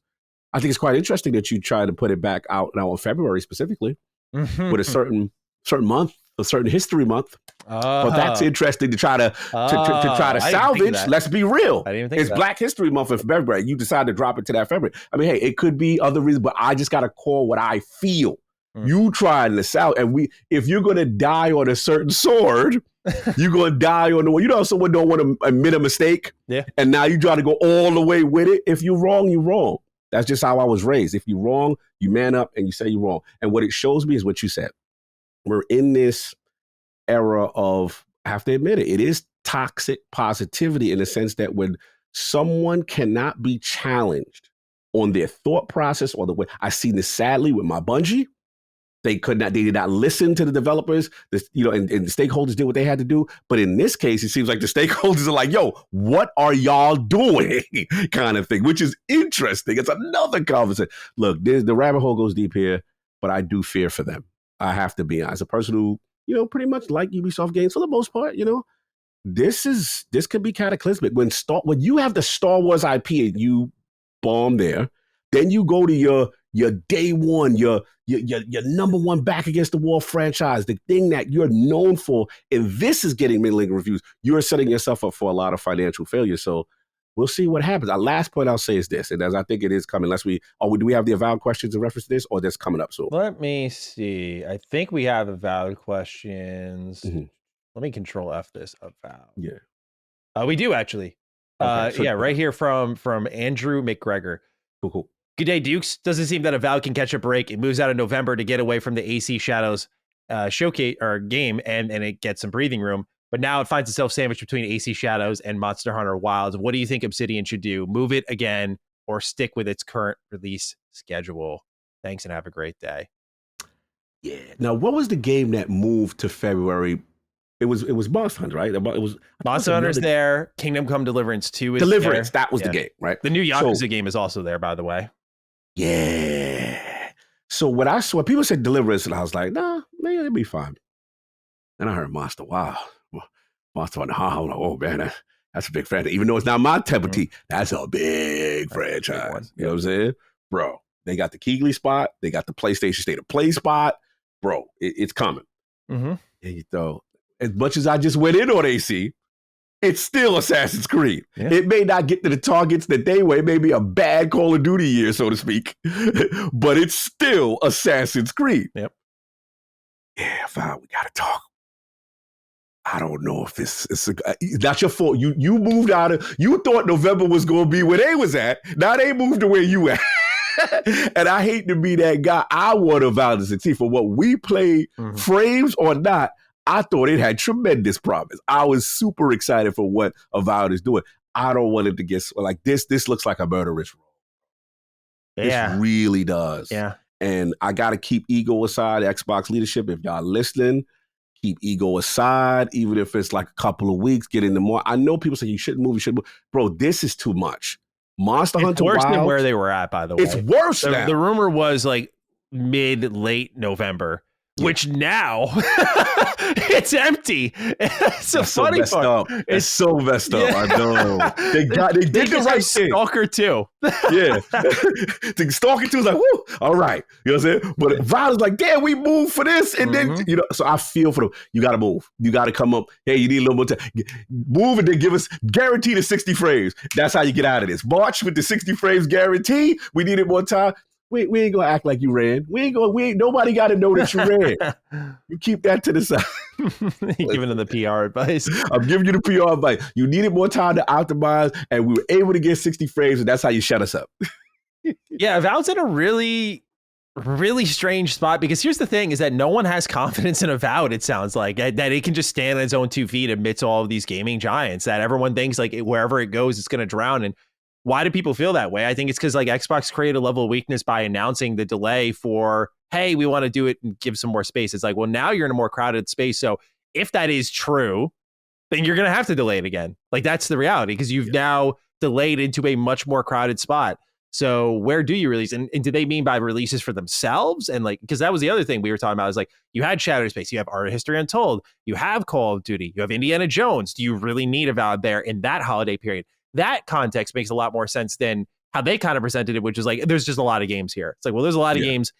I feel like every February is busy, dude. Yeah. So again, early May, maybe, I don't know. It's too early to say because games are going to be getting announced all the way up until the Game Awards. And then maybe you reassess then with something like a developer direct, you kind of make the announcement there. But they're in an interesting spot, and Xbox kind of created that weakness where now we're looking at it going, well, you have to move because based on your initial reasoning, you're going to have to move again for sure. Unless you're not afraid of Monster Hunter and Assassin's Creed and Yakuza, and more importantly, a direct fantasy competitor in Kingdom Come Deliverance 2. That's the big one, right? Because we've seen how games that the snowball's real on both sides. When momentum picks up, it doesn't stop. And when that's good, that's great. And when that's bad, that's awful. Like, so if, you let Kingdom Come get a step on you and you're there a week removed from it and that snowball is happening, Avowed will not just fail, it will plummet. So maybe getting a little space there would be wise. They're totally different games in many ways, but I'm just throwing that out there as food for thought. Personally, what I played, it built confidence, but I think that was the first time really with our 30 FPS story that, you broke on Iron Lords that I've seen people be like actively kind of nasty to Obsidian. Yeah. That was the first time. That was the first time I've seen that. I was like, no one's safe from this kind of smoke is what it tells me. It's like quality first and 60 frames matters a lot more than a lot of you developers thinks it does. And maybe you take those extra months to get that going. We saw Starfield can do it. If Starfield can do it, which apparently you could never, then I think Avowed can take that extra time and do it. I think you're totally on the money. That's a good justification that I think would send a great message to those who are waiting patiently for Avowed. I think there is a little bit of like a factor of people are ready for it. And the more it gets pushed out, the more likely it is to do worse, I feel. That's just my personal 2 cents, especially because you have Fable apparently next year. Yes. And if Fable's on the horizon, like that's the fantasy game I think a lot more people are going to have marked on their calendar. So you kind of want to get Avowed going sooner rather than later. It's a tough spot to be in. So I'm with you. if it's ready, a couple week delay shouldn't really hurt anything, but Yeah, who knows? I would say a couple weeks. And the main reason why is, again, I personally feel much stronger about it. I really like what I played. I really see the potential there. My issue, though, and I had to be objective, is that they are a new IP. That's the problem. When you are a new IP, you are the unknown versus some heavy hitting. Almost every game we mentioned is a sequel or a franchise that is just known. And even in Kingdom to Come Deliver, this is people now waiting for the next iteration of it. It already had its legs. Avowed is trying to get its legs. And I just it just needs to be on its own a little bit to shot. So even if it's like a couple of weeks, just separate yourself a bit. And I would agree there. So yeah, I'm with you. Absolutely. Well, Cog, we have more exciting news to get into because, I thought I had it copied on my clipboard here, but the Palworld developer, Pocket Pair, is getting sued by Nintendo. And I am not cheering for this, but there were a lot of people who told me this wasn't going to happen. A lot of people who said this wasn't going to happen. All right, so here on Nintendo's website, they write, whom it may concern, Nintendo, together with the Pokemon Company, filed a patent infringement lawsuit in the Tokyo District Court against Pocket Pair on September 18, 2024. This lawsuit seeks an injunction against infringement and compensation for damages on the grounds that Palworld, a game developed and released by the defendant, infringes multiple patent rights. Nintendo will continue to take necessary actions against any infringement of its intellectual property rights, including the Nintendo brand itself, to protect the Nintendo intellectual properties it has worked hard to establish over the years. Now, Nintendo is what many people call a bit of a corporate bully. And I would love at some point to get Hogue on for like a brief segment to talk about this. But according to Steven Totillo, he was reading over some of the Nintendo patents, and that a video game character throwing an item to catch a monster while in a field seems to be the patent. This is the problem with video game mechanic patents. A lot of people are like, fuck Nintendo for this, but this is the same thing I said, like, fuck Monolith for when they patented the fucking Nemesis system. I'm like, this shit Nemesis system. So stupid. So stupid. But look, man, I'll say this. This is, again, not trying to defend Nintendo, because I think Palworld's existence is very important because it's a competitor against a company that is growing scarily lazy with its biggest properties that are not named Zelda. I look at Pokemon and the state it's in versus how much money it makes, not just, by the way, in video games, but as someone who used to grade a lot of Pokemon cards, the English releases for their Pokemon cards are terrible. I don't know if they got better in last year. I haven't ripped a pack since then, but like, I have stopped ripping packs and grading cards because of how fucking piss poor they were. So Pokemon to me is just on this downhill trajectory. And I think games like Palworld are really important. Games like Temtem are really important. They do address that there is a need in the market for this kind of monster catching experience, and that not only Nintendo can do that. So I worry a bit about this sort of stuff. But if you look at the animations, it's not, by the way, a lot of people are like, well, the creatures look the same. It's actually not even about that. It's about like usage of mechanics and potentially even the technology, right? Because we saw the animation, the skeletons of some of these creatures in Palworld and how eerily similar they were. And people are like, no, there's no way. I'm like, are you guys just in fucking denial? Like, do you think Nintendo was going to look at this? And how much, by the way, how many copies did Palworld sell? You think they were going to look at that and go like, no, like, we're not going to do anything about it. Come on. They've gone after much less in the past. And frankly, much more egregious. But no doubt Palworld was going to get some sort of critical eye panned upon it from Nintendo, and they're taking action now. So, Kag, I'm curious as to your thoughts on this lawsuit, which Palworld developer Pocket Pair said they're going to fight back on. And then, unfortunately, it's going to distract them a lot from supporting the game, which is what they're more concerned about, which is unfortunate. No Sony release. I mean, no Japanese. Oh, yeah. PlayStation release in Japan has been postponed. Yeah. So what do you think about what's going on here? Man, this is interesting. Shout out to Hoglo. We definitely got to speak to him on this too as well. I would love to get some professional insight. I can just go for what I feel, what I see, my interpretation so far, right? So let's be real, right? First of all, this is Xbox's biggest game. People say that Xbox had, like, this game preview game was like literally their biggest game of the year. But this was in January. What I thought was funny was when we saw Palworld, and Cog is not QT, that's creepy energy Cog. But when I saw Pokemon with guns, I said, oh, you may be on to something. I may be interested now. Played it, enjoyed the game. Now, here's the thing. Fundamentally, the game is different from a mechanic standpoint in the sense that it is literally like a survival arc kind of a game. It's versus what Pokemon is, right? But in fairness to Nintendo, we all saw those pals and we was like, bruh, Addict sat there and because he's the Pokemon guy, he showed me the side by sides. And I was like, oh, damn, they got caught 4K. It looked like it's like ChatGPT, make me, Pokemon da-da-da. Yeah. Give me a Pokemon name, you know what I'm saying? Charizard or whatever that they call it, right? Give me a Charizard, something like, and it literally feels like that. So at first, I'm like, oh, in defense of Nintendo, I'm like, yo, Nintendo gonna get them. They too egregious with this. Right. But then I looked at it and I'm like, then people tell me like, nah, bro, there's Temtem. There's other games that, do, similar things. And this is a different game. So I'm like, all right. But I still thought the patent thing, I mean, the going after how they did the designs would be the thing. But when I found out the lawsuit, first of all, lawsuit was funny because first Nintendo put out a statement, we are aware of a game. They didn't even say their name. We are aware of a game that was dropped in January 2024. We are going to investigate. We protect our property. I said, oh, it's on. So now we're going to see what they do. But again, I said, let's see how they can prove this. But now they're coming after the patent, which is very interesting strategy to me. I don't know how Japanese law works. That's a whole other question. But if they're going to say to themselves that we patent the art of throwing a ball and catching a monster, right?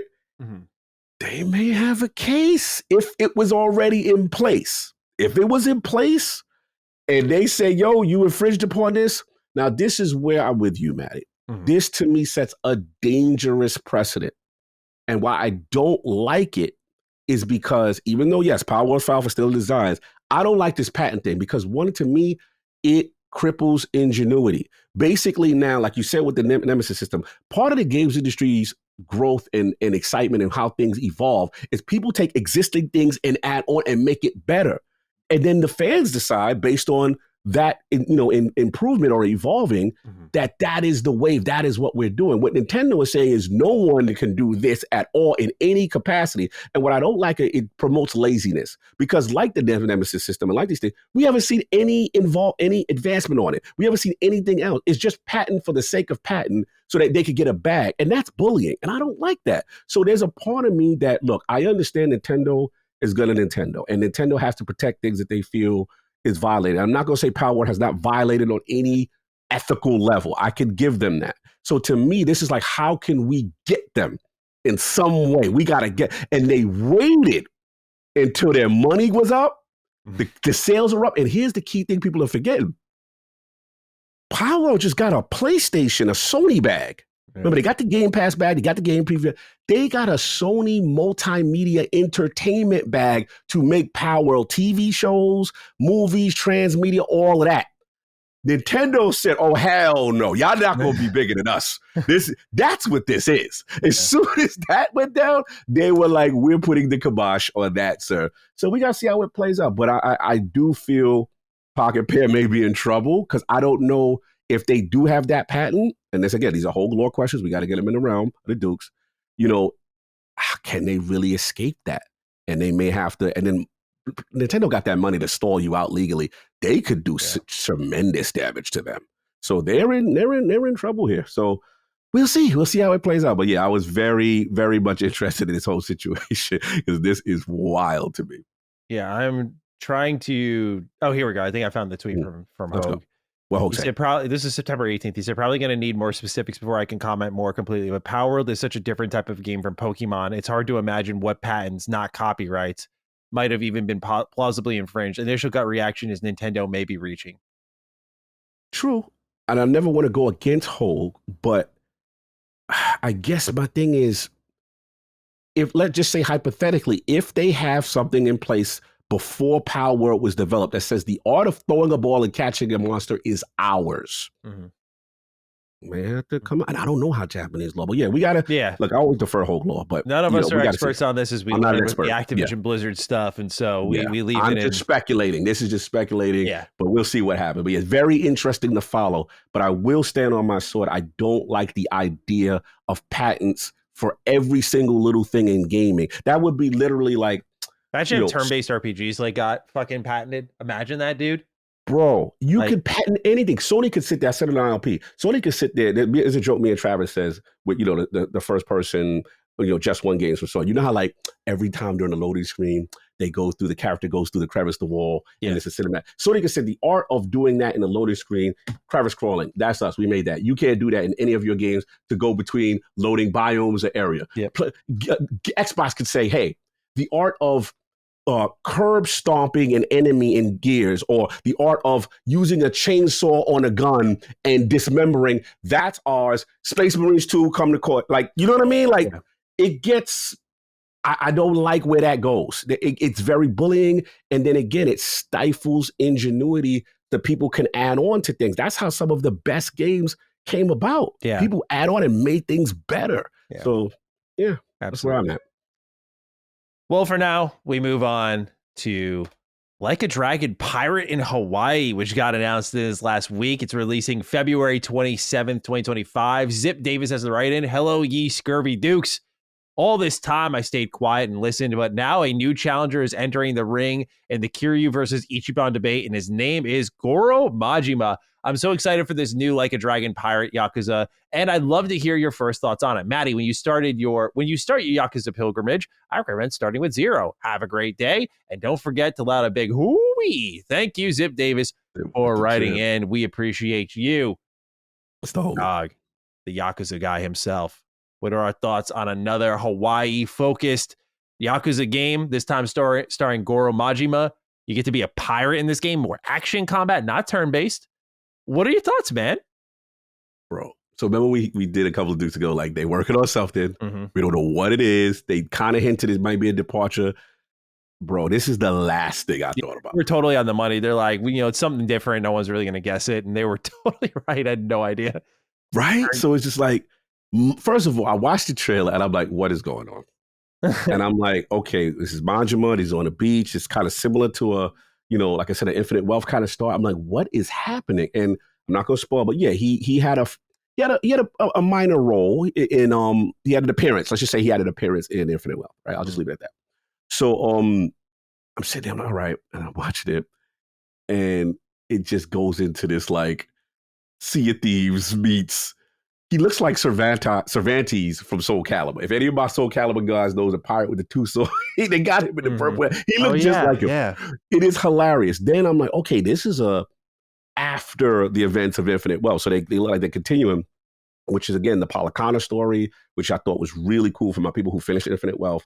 I like that whole Palakana thing, and they're leaving some things that ended in Infinite Wealth on the table with that island, and they're addressing that, but then they added this new mechanic. This is the most ridiculous thing I've ever seen, and I'm like, why does this work? And I think I love this. Like, It is so foolish and over the top, and I wasn't even mad at the normally, I like turn-based Yakuza, but I was like, I'm not mad at this. Like, it is just so wacky and wild, but it looks fun. It's the game I didn't realize I needed. And remember I told you, without spoiling, I said, when you end Infinite Wealth, I don't know where they go.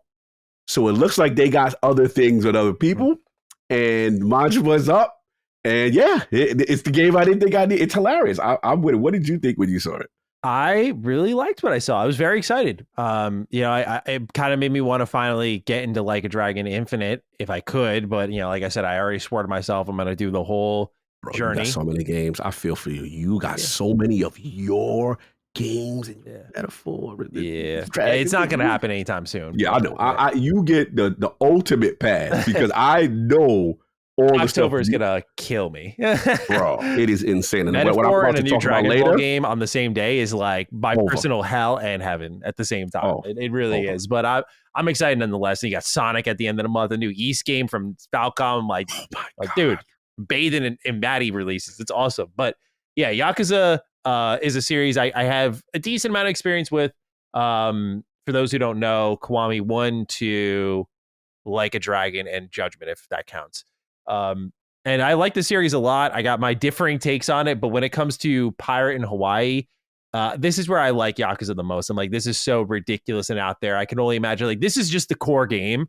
What about the side quests, which are like notorious for being ridiculous in a Yakuza game? I love the action combat. I do think the turn based is really good for the series, but I love that a Yakuza game proper is keeping that action combat. I know you mentioned they kind of stuck with it a little bit with like a Dragon Infinite Wealth, where you were able to kind of like play as Kiryu, and he had more. Yeah, Kiryu had that. Yeah, Yeah, Kiryu had his own thing. But to your credit, I remember even though I gave the man who erased his name credit that was because action too, right? Because the that agent was style, action. right? And, I'm sorry. yeah. Yeah, And I like the little edits that they did that I'm like, okay, they made this cool. And they're getting wacky because he was like almost like a James Bond with gadget yeah. kind of character with this special fight. And I was like, all right, this is wacky, but it's cool and it's fun. And That's I'm having awesome. fun with it. So it's an advancement, an evolution of it. Okay. What I feel. Yeah, that's cool because I know like I loved Kiwami 1's combat, but then Kiwami 2 just felt I think they slimmed down some of the styles you could do, and the enemies were more spongy, and it just didn't feel as good, in my opinion, as the first Kiwami game. And I don't know if that's a popular opinion or not, but I think the action combat has a little bit more of this, like roller coaster. Like, sometimes it's really good, sometimes it's not that great. But I'm excited to see them go back to it because I saw in this trailer like there was aerial combos and stuff. I thought that looked awesome. He was like pulling out a gun and shooting in midair. I was like, this is ridiculous, man. So I saw kart racing. That's already in Infinite Wealth, right? Oh yeah. Oh yeah. Oh yeah. So I'm curious what they do to kind of expand what that game does. But I love what Yakuza does. I love that they kind of have a new game pretty much every year. That's just adding fun stuff to the lore, if you will. It's kind of like a more popular version of what Trails is doing. I think that's great. So I'm very excited about the new Yakuza game. I just don't know if I'll be able to play it at launch, unfortunately. And it's add another to the list that I got to knock off, man. They got to chill. Bro, backlog's crazy. Yeah, they got to chill. All right, Cog. Next up here, Xbox is formulating some plans for 2026, it seems. There was an interview conducted with the Licensed Global magazine, and they were talking about the merchandising of Halo, where they actually shared that Halo has raked in over $1.8 billion, and that's excluding video games. So that's across merchandise and licensed products. So pretty impressive there. But they also, John Friend had shared that Microsoft is planning a 25th anniversary event for Xbox and Halo. And so I'm wondering, Cog, what you're thinking when that happens, November 15th, 2026. Could this be when we see the next Halo game? Is that when we see the next Xbox console? What is our just early onset speculation here? We actually have a write in here from Mr. Scott, if you're nasty. Duke of Marriage Maddie and Duke of Singleton Cognito. First, congratulations on your wedding, Sir Maddie. Very happy for the two of you. And I want to know where the honeymoon is going to be. The dollar to Japanese yen exchange rate is historically good right now. Just saying. There you go. I already spilled the beans on that. Second, interesting article over on Windows Central, which detailed statements from Xbox head of consumer products, John Friend, on Microsoft building plans for the 25th anniversary of both Xbox and Halo. The article hints this could be a new console generation. Do you think that's likely? Handheld reveal possible? Or are we finally getting some new Halo campaign to play? Have a carefree, that's not my ass on a P. Diddy tape kind of day. He wasn't at the freak off? Oh my God. Cog, what's your thoughts, speculation on your birthday in 2026? Special day for me, Shout out to the realm of the Dukes, always show love, and shout out to Xbox, Microsoft, always show love, share that date. But yeah, look, this is big. It is the 25th of anniversary of Xbox, and Halo is synonymous with it. Now, the question is, what do they do? And I think we had some write-ins for the realm of the Dukes maybe about a week ago that was about like, hey, we haven't heard a peep from them, right? What's going on with them?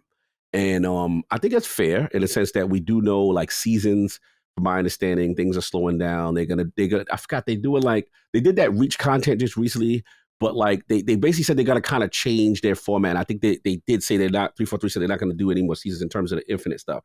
So to me, the last thing we got from Heinz and them was kind of like, hey, we're working on the new, Pierre Heinz, like the new things we got from, I think the rule was like 2 projects, something that's going on and something like that. So I think now is the time. I mean, November 15th, 2026, would be the time to definitely let us know what is going on with the future of Halo. Now, the question is that time to be new console, right? Mm-hmm. And that's the question, right? It could be. I mean, if I had to guess, at minimum, an announce of something that may be coming for the future at in minimum. 2026 or ahead of that event, I think. Because Tough. what we've been led to believe with 343 is like they moved on, and Yes. there was a support team on Infinite, but they moved on in 2021. So, Right. we're talking 5 years by that point.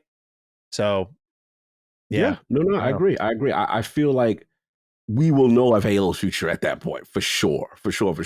And then is the time for them to kind of, take advantage of the nostalgia, what I consider nostalgic marketing, in the sense that how PlayStation is currently doing it right now, 30th anniversary, sure. PlayStation.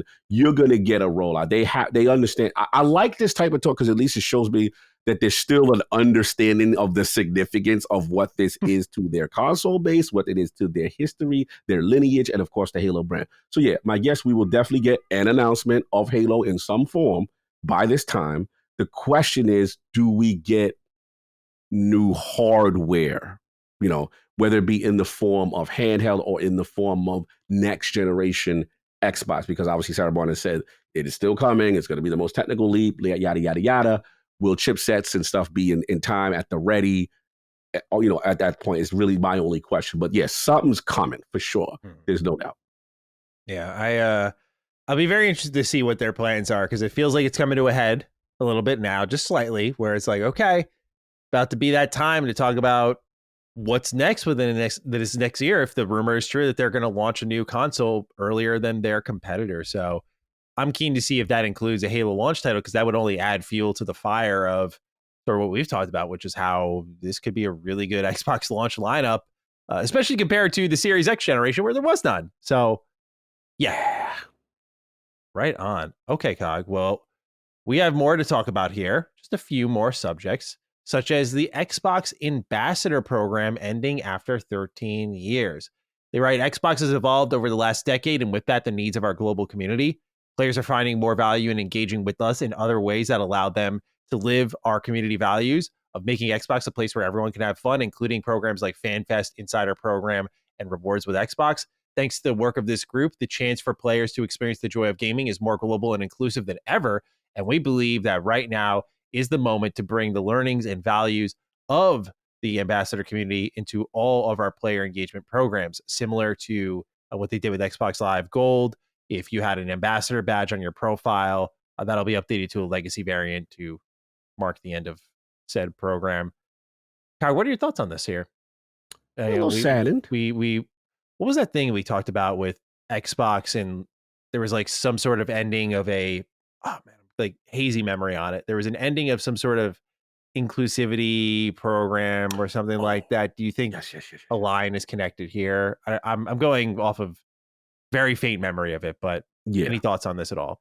Yeah, I do think there's a lot. Obviously, look, we got to talk about the elephant in the room, which is the recent 600, layoffs, right? We got to talk about that. We got to talk about how also programs and initiatives that were in existence that were costing money based on what's been going on in this technical climate are now being cut. That's just what it is. And we're in an election year. Let's just be real, right? So there's a lot of, we don't know what the climate's going to be based on the political climate. We can't invest in all these programs that we don't know what the next, organization, or will presidential regime will kind of support. There's a lot of that in conjunction with the tech industry just being where it is. But to the Xbox ambassador thing, which was very community driven, it is saddening, right, to say, okay, we are taking away this program which we used to involve the community and get our biggest supporters. And then I know people who are Xbox ambassadors, you know what I'm saying?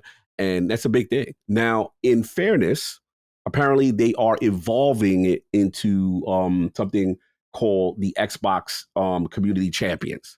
I just would like details on what that is, because I didn't see any breakdown of what it is, how extensive that is, how do you become one, and maybe that information comes out. But I just want them to be clear. Like, I don't want them to. I like that they announced it, but I don't want them to get into a point where they don't have programs like that. Because again, as the challenger brand, you need to be taking as much feedback as possible. You need to be doing as much as you can to connect. And for the most part, they do the fan fests, and stuff like that. I do like what they do there. Again, I just hope, and maybe I'm overreacting, that this is just a transition to a newer program, and it's not going to take away what the spirit of the ambassador program is. That's my concern. You need to be in You need to have the fingers on the pulse from the community. You need with all your rakes, Yeah. you need to be in tune with what the community is saying. So please, community champions, let us know when that blog post goes out and what that entails and what that means, so then I can feel more at ease. But yeah, that's where I'm at with it, because I am aware of the ambassador program, what it kind of used to do. Right on. All right, two more bits of news here for us, Cog. Next up here, Metaphor ReFantazio is said to be, according to the game's director, similar in length to Persona 5. Now, for me, excellent. We love to hear that. For you, Cog, I wonder if this impacts any sort of playthrough you may be having. We're talking 100+ hour commitment easily for Metaphor ReFantazio. And I will admit, by the structure of the game and what I saw in my preview, I was like, maybe this won't be that long. Like, maybe it'd be like 80 hours, which is still very long. But do you see this and go, perhaps another time? I got a lot of thoughts. I'm going to save some of them. Okay. But I will say that, obviously the fact that it's similar to Persona 5 in length, they've got a lot. And then what I'm about to say, based on what they've showed thus far, oh boy, if it's that much and it's quality, we're going to have to talk. Like, yeah, I got so much. Trust me, I got thoughts I'm going to save for later. But yeah, it was eye-opening in that respect, based on how they're approaching Metaphor. Is just like, wow, you got that much content, bro. Like, yeah, wow. So yeah, it's Persona fans rejoice. I'll let you know how I feel in a couple seconds later. Yeah, I am personally very excited, because I will say this: Persona 5, my first playthrough took like 135 hours, I want to say, which is insane, but you don't feel that. I just don't know how to describe it. Like, you just see the number on paper and you're just like, wow, where did the time go? Like, it's a commitment, but like, I've played through Persona 5 multiple times, and each time I'm just like, I just don't know how it happens, but I'm like, wow, I did not feel like 135 hours. Like, what I'll just say is these games are, and hopefully Metaphor is another entry in this, of just being remarkably well-paced. And I know people are like, how do you have a well-paced 135-hour game? But it's true. It really is. And playing is believing, as I always say. And if you play Persona 5 Royal and it's like your type of game, that time will fly. You won't even feel like you spent that much time with the game. And it'll create a lifelong memory, that's for sure. At least Persona 5 Royal did for me. Just incredible game. Very excited for Metaphor. Not much longer now. And I'll be parking on that one for a good long while in a busy holiday period. I'm sure I won't be done with that game until like the middle of November, but that's okay. Every hour with it counts. Good bang for your buck. Last bit of news here, Cog, just a quick one. Saber Interactive has expressed interest in making a Space Marine 3, which they said absolutely they just need to kind of figure out what they want to do, but the numbers and the support is certainly there. And I think we will get a Space Marine 3, which is exciting because it is what a lot of people in gaming have been wanting for a while. So I'm very pumped about that. Any thoughts on you, sir, getting a little Space Marine 3? Well, I love it. I love it, man. That game deserves it. I think they found their niche. Obviously I was on Summon Sign talking with Ben, talking with Brad, and just like, yeah, man, just to see, it's such a throwback game. And I love the fact that it's getting supported. So yeah, keep it going. I'm with it. As the cars that drive past are with it too. And yeah. I got not much to say, but yes, Saber and yes, give us that. We want that. I agree. More of that type of game too, please. All right, Cog. Let's move on to what games we are playing, sir. Let's hear from you to open things up. This is a familiar lineup. Yeah, man. I kind of like, this is kind of go back to my roots week. A certain trailer dropped from Starfield, and man, it all hit me. My excitement, my rush. So basically, I'm in prep for Shattered Space Mode. I said, all right, let me fire this bad boy up. And basically, it's two things. It's one, obviously, with my second playthrough, I'll just say that, I wanted to make sure my relationship with Andreja was in at least the friend zone so that we can start what we need to start. Because I want to approach Shattered Space from two perspectives. I want to approach it from the Andreja perspective, and I also wanted to get Sam co-op. That's my second favorite character. So what I want to do is see what the difference will be when Shattered Space drops in that respect. The other thing I've been doing is working on a lot of skills that I neglected. One is ship command. So ship command allows you to, leadership allows you to have like more than 6 to 8 players if you do it. if you level a skill up. And part of that is being in a ship with a party of 5, and especially getting space ship kills. So I was in this apprentice system. I was over there a lot, and the House of Haroon was not kind to me in that system. So it was a lot of space battles going on, dogfighting. So I was able to get that done. I was able to get lasers done because, again, a person that's now been using the Rev 5. Now I gotta give some criticism now that I've been using the Rev 8 thing a lot on planets. First of all, absolutely love it. However, there's not enough of boost. So like when you do the vertical, or like just the regular speed boost, or it takes away from the same boost thing, and you got to wait for it to kind of like charge up. And it's like, man, I want to just get a little bit more speed consistency with it. And then I think I know the reason why they do that.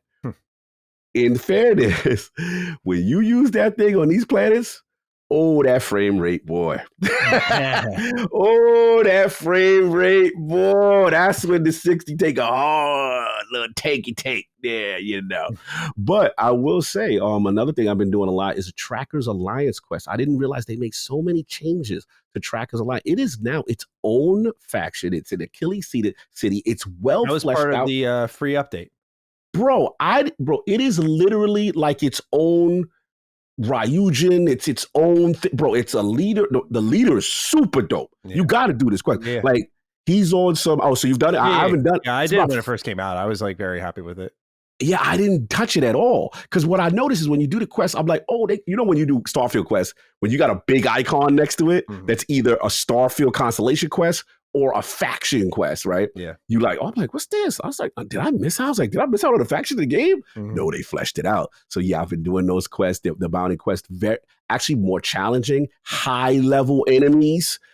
This is to what I consider like in-game type missions and quests and stuff like that. Also, if you have Astras, which is this unique currency, there's a guy in the I forgot his name, at the bottom of their base on the bottom floor, that you could trade and get some really high end loot like that is really either legendary status and stuff like that. Also, my other thing right now, I've been farming House of Haroon weapons. I have the Haroon pistol. Oh, Starfield, you got to come to the congregation. It's all right. It's bad enough your system with equipping companions is a little too convoluted to do that. I get you can switch things, you can pull things now from the ship easily. I have a major problem. All I want, Maddie, is Andrasia to use. I have 2. Remember, particle beam pistols is the one that has 2 things. They can do physical damage and energy damage. These are some of the strongest weapons in the game. I have 2 of them. So I got one for me. All right, I'm ready for room. I'm coming in with room weapons. I got one for the homegirl. Yeah. Maddie, how come when I put this weapon on this girl, she's in the field fighting with her bare hands? I'm like, yo, what are you doing? I'm like, so stop. I'm like, yo, it's beef. I go up to her, I equip it. She still will not use the weapon. And I'm like, what is going on? So it's like there's some glitches with the equipment. Y'all got to get this together. I want what I want her to have on. You know what I'm saying? Like, so please, you gotta address this. So again, as a person who loves Starfield, you see, fair criticism going in when I need to go in. So I did that. The other thing I said, Trackers Alliance quest, did that, and it was one other thing. Damn, I forgot the third thing that I'm doing. That is really fun. That I got some more quests done and secrets done that I'm really having advances. So I've been in my bag though with Starfield, man. Next thing, bro, 30 hours went past. I'm like, I'm still playing this. I'm still doing stuff, and there's stuff I still haven't seen. So I'm absolutely loving it. I'm prepping. Obviously, it's next week is Shattered Space. Yep. I'm super hyped. I just wanted to get everything in place from a character standpoint, from a skill standpoint, from the Rev 8 upgradability, because I'm going to be in the House of Haroon system, and I just wanted to make sure everything from a game state standpoint, I was ready to go. So that's pretty much what I've been doing. I was putting a lot of hours in Starfield. Right on. And then the second one is an old friend that I haven't played in a while. And, obviously everyone knows I'm Destiny, and I've been playing for about a month. And my reasoning from it was just like, I'm very saddened about what's going on with Bungie in the same way I'm like people who are maybe hardcore Ubisoft fans may be feeling now about what's going to happen to, Ubisoft. With Bungie, I'm very nervous. And, I know a lot hinges on Marathon, but also I know that the seasonal content, they've switched to what is considered an episode model right now.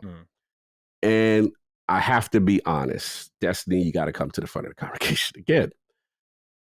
You know, you have Final Shape, which is Avengers Endgame, one of the most amazing things, and one of the best releases to me, you know, this year, and ultimately ever from them. It's clear to me. It reminds me of Halo Infinite in the sense that I thought, even though Halo Infinite does not compare to Final Shapes how quality it is overall, remember the thing is when the Infinite came, it's like, damn, the multiplayer had no long legs. It feels like you just had to get this thing out in the finish. And that's how the episode feels. First of all, you said it's completely different from the season model. It is not.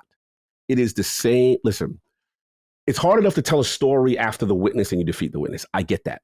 You start this story with a character that is interesting, right? And I thought the premise of, someone that could control the Vex race in the game is like kind of like Terminators. They're robots. They're time travelers. They're from the future. They're supposed to be powerful beings. But the problem with the Vex, Maddie, is that because they're a hive mind collective computer race, right? They don't have a singular entity to be like, that's the boss. Like everybody else has like, here comes Savathorn, or here come Taken King, or here come, you know what I mean? Dominus Gall. You have that figure, like because they're this collective, that's what makes them narratively whack to fight sometimes. It's lore-wise. Yeah. Lore. Not, they're dope characters, but just lore-wise, there's no entity. What they were doing with this Echo episode was giving an entity control and calling it the conductor. I'm like, oh, this is what I want to see. The story, when you are allowed to advance it, is good. The problem, this is some of the laziest stretching and nickel and diming of narrative I have ever seen from them. They literally dropped an exotic mission, Maddie, right? Which was a cool mission. Cool, you go in there, right? Shout out to Ibanez who warned me about this. He warned me. I finally caught up because I haven't played Destiny thank God I didn't do it each week to week, because this right here is lazy. They literally be like, all right, you did the mission, you beat it, cool. You got the gun, all right. Then they be like, they give you these little side bounties and quests that you have to advance. First, rule number 1, never lock the advancement of a story behind an exotic, hard endgame activity. You cannot advance the story first until you do this. So I had to get the homies, the most senior guys. I feel sorry for any new player. They try to get you to do this mission, right? Okay, fine. You do the mission. Then it's like, okay, tune in next week when we're going to tell you what's happened next. You tune in next week, go around, do some meaningless collecting, killing enemies, collecting fruit and the fleet. Foolishness, right? Then it'd be like, run the mission again. There's more investigating to do. Run it again. I'm like, bro, Maddie, they want you to run this thing like 8 times. Wow. This is lazy. Do you think we're feeling the loss of staff? Is that what feels apparent with this content? Bro, I never seen them. Like, this is low, bro. This is literally like you have nothing else to offer but just run the same activity 8 times. And if you don't do it, you don't advance the story.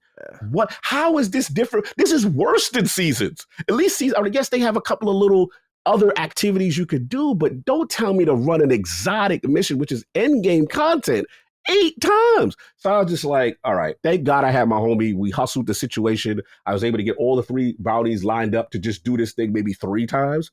And that was still a chore. Yeah. And the sad part, Maddie, the story, when you actually are allowed to advance it, is semi-decent. You know what I mean? As far as what it goes. Way. Yeah, it's like it's basically the story of someone trying to. It's very dark. It's someone who you fell in love with, someone, you're doing something that you're pushing the limits, and then now you're going back in time to find your exact. It would be like you going to find your version of Laylee, right? But you are so lost in your own hubris, and you basically is like you find your version in the timeline, and she's like, Maddie, I no longer love you because this is to turn you into something else. And this person is killing every version of Lacey off until she finds what she consider her version. So it's this dark, twisted time travel story that has potential, that is kind of cool. And then the last thing, and one of the weakest and lamest endings to it. And it's like, you just know this person's going to come back. There was really no resolution. You didn't kill her. I'm like, so yeah, they just announced Revenant, the new season. I don't know how much confidence I have in that, But we'll see. I'm very worried for them. What do player numbers look like? Have you checked? Oh Or God, oh God, oh God. no, not good. Oh God, oh God, bro. They like in I think 10, 15,000, 20,000. I mean, it's Ooh, decent for other games, yeah. but when your concurrents what, 1 million? Let's pull them up. Steam, Destiny, Steam. What's it looking like on these streets? That's what we're looking at here. 21,000. Which again, comparatively to other games, that may sound good, but not for Destiny. This is really we in dark time. This is worse than Curse of Osiris times. Oh, interesting. If you look at the last 3 months on Steam, June 28th, they had 103,000 players, and the decline has been sharp. They went down to 79 by July, 50 by August. They lost a couple thousand players each day. They had I guess this is a new season or something dropped. The 27th of August, it went up to 56K. Yeah. And then dropped back down to 35 over the next couple of days. And it has dropped all the way to 21 right now. Yeah. This is extremely low by Destiny standard. This is really for them, for how much revenue they intend to make and stuff like that. This is really low. So yeah, they're in trouble. They just made some announcements today about Revenant. They made some announcements about, Frontiers and how their future will go. A lot of it does sound cool in practice. Some of them saying, actually, you know what? We're going to break away from this redundancy. We're going to actually put in whole new game types like Metrovanias, roguelike. I'm like, okay, sounds good, but I can't trust you until I see the execution. So that's just where I'm at. And so, just a little sad. And I went to an old friend that I haven't, talked to in a while. It took a month off. And I just wanted to get caught up because the new season's coming. But yeah, I was very disappointed. That sucks to hear, man. Yeah, that's a bummer. I hope they somehow pick it up. I only say somehow because I don't know if they have the staff to just that's the other thing, lift it up. I mean, that's the thing. It sounds like they're already working with what they have. Maybe it'll get better over time, but marathons will be key for them. Yeah, it's just for the future. Yeah. I mean, isn't this kind of the sunsetting of Destiny 2? Didn't it kind of feel like that's the direction they were heading in? I thought so. I mean, the consensus from the community is, bro, let's get D3. But now that we know for sure that's not happening, it's now this reimagining D2. And again, the ideas that they talk about Frontiers, the future, sounds cool. About 75% sound awesome. But again, do you have the resources? How long is this going to take? Can you sustain this? Will it be fun? And people don't trust you. So we got all of that. And then the PvP community still say, hey, you said all this future Frontiers. Where's the frontier of PvP? It just gives me Marvel Phase 4 and 5 energy where like you get at the end game and they're like, no, we're going to keep going. And it's like, no, this is a good time to reset. No, we're going to keep going. And I feel like Bungie not doing Destiny 3 immediately after that moment. I guess it's easy for me to say on the outside, not looking at the financials, but I just feel like it just made so much sense based on what was described. Like, this is the end game moment. You built up to this, and it's just like we're seeing with like Marvel. It's like almost impossible to just start rebuilding that hype within the same product again. Like, you got to give it some time, let it breathe for a little bit. So yeah, they're clearly financially bound where they like need to support this thing. Otherwise they would have moved on. Yeah, absolutely. You nailed it. And that's what it is. What you been playing? All right. Well, for me, I'm done with Astrobot. 18 hours, got the platinum trophy. Yeah, very fun platinum. I was a little disappointed in one area though. So I finished the game and I had like 60% left. And I was like, okay, let's see what this platinum looks like. Because for the record, the other PlayStation exclusives I finished, they make their platinum so easy. I like finished Spider-Man 2 to be like 80%. I'm like, oh my God, man. Like, you guys make it a little bit more difficult to get. Astrobot, I saw 60. I'm like, nice. So I go and look at all of my hidden trophies and they're all like, just go interact with different Astrobots. Like, one of them's Kiryu and I like hit Kiryu a bunch of times and the loot falls out of his pocket and the trophy pops. And there's like 13 of those pretty much. So I do all of those and I'm like, all right, what else am I missing? You go through the hero levels. There was like a collectible I missed. There's a final challenge that I did, which was also really cool. That was the most exciting of it all. But yeah, like wrapping it up was just like an hour of just busy work. But the game's amazing, man. Like I really enjoyed it a lot from top to bottom. I hope PlayStation continues to invest in this franchise because I think it has a really high ceiling. I feel like some of the base movement, like it's pretty much identical in that sense to Astro's Playroom. And I hope in the next entry, they evolve that with like the way he jumps and attacks and abilities he gets that are baked into his kit rather than pickups. Like, this felt like the first step in that direction. But I feel like they're not quite Mario level yet, but I think they can be. And so I think I'm a little bit more critical of Astrobot than most out there. Yeah, I got that sense for you. Well, I think here's the thing. I try to separate myself from the actual moment. Like, for example, I think Space Marine 2 is another moment style game. Like, people are loving it. It's an amazing game, one of my favorites of the year. So I want to make that clear.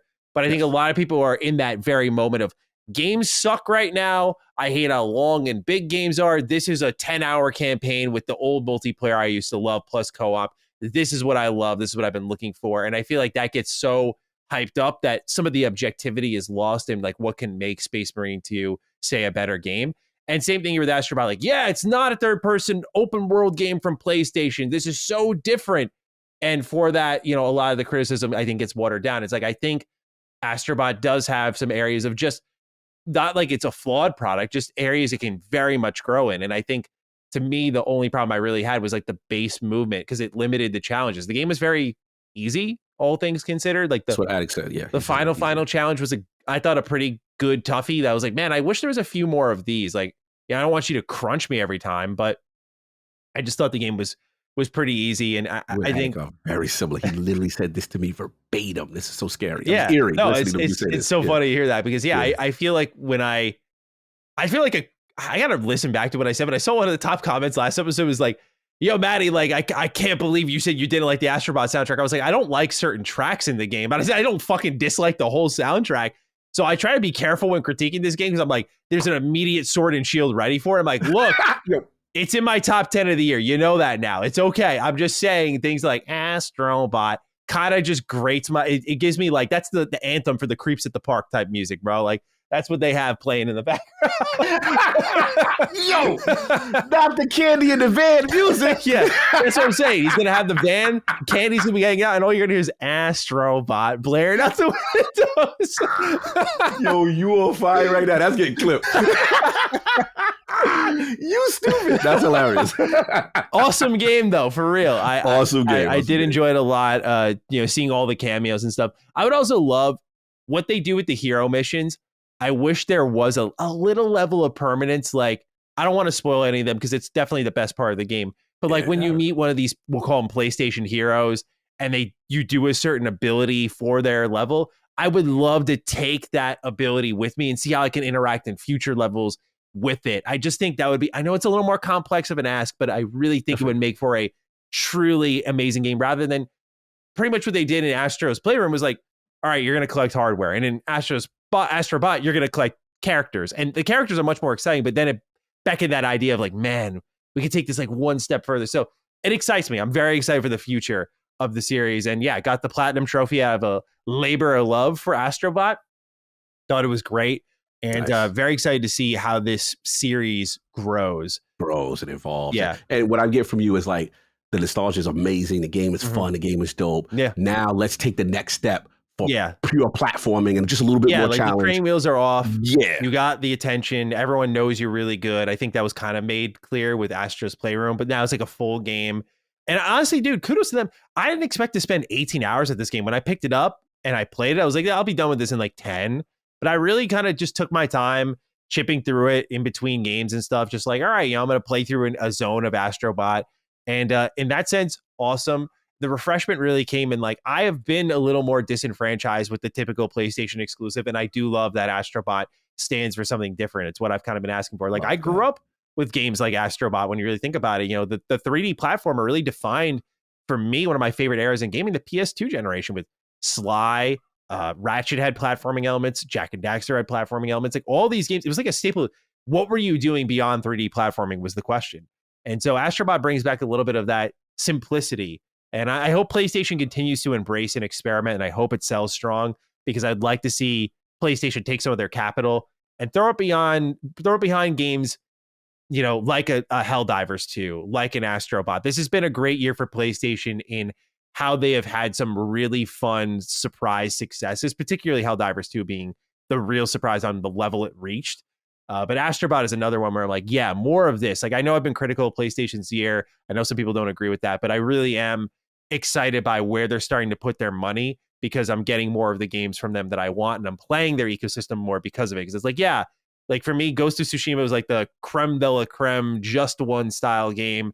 I did love the gameplay of The Last of Us Part 2 as well. That was awesome. but I'm like kind of getting a little tired of like, oh, it's another third person open world game.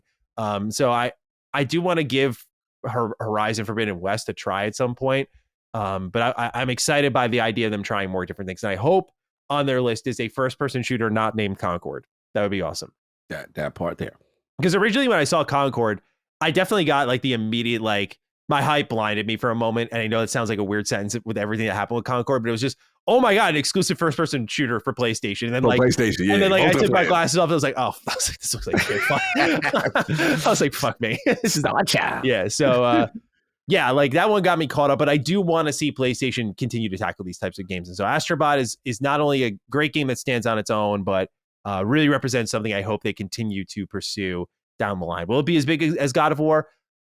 Maybe not, but like I think it can be up there just like Mario. Like I definitely think it could be a big PlayStation mascot. So yeah, Astrobot was great. Finished the platinum for that. Not included on this list was Smite 2, continuing to play that. And this new patch has been great, dude. Like I said it last week, I'll say it again. I know I was dogging on Smite, but right, speaking it into existence, really, I mean, it just immediately pulled me back in with this great balancing patch. And it's been a good time since. MOBA bug is real, though. Got back into League of Legends now, hopping between that predecessor and Smite. It's fucking bad, man. Mr. Matty MOBA. Yeah, it's bad though. It's like review season, and I'm like all into MOBAs. I'm like, here comes some bad life choices I get to make now, right in time for all the reviews I got to do. But I think I'm doing a good job balancing it. But yeah, I will say predecessor, I'm losing a little bit of my hotness on. Here's why.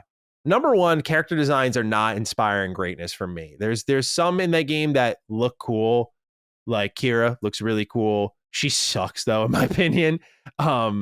But a lot of them are super fucking generic, dude. Like, I don't know how else to put it. Like, or characters that just you don't want to play as, like Narbash. If anyone looks him up, he feels like he was ripped right out of Concord. I'm like, no, it's not what I want to play. So yeah, predecessor has a lot of potential though. It's a really great beginner's MOBA. Like if anyone's listening to this and you want to get into MOBAs at all, I think predecessor is a really good starting point. And I will say I walked out of predecessor playing better in other MOBAs. Just the way it naturally teaches you things, the way it teaches you pathing, the way it teaches you final shots and how you farm. These things, like, which I already knew, but I think as someone who is not a beginner, has seen beginners struggle, predecessor is very accessible.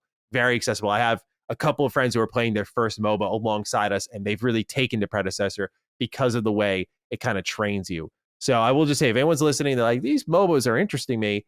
Smite is also a great beginner area, but I think it's elevated a bit in complexity, where I know like League is the thinking man's game and Smite is more of a mechanics man game, but they both kind of feed off each other now. And I love that about Smite 2. I'm like, Smite 2 is getting there. Like it used to be just like fun, kind of arcadey hero game, but now it's a lot more complex in builds and especially with the balancing.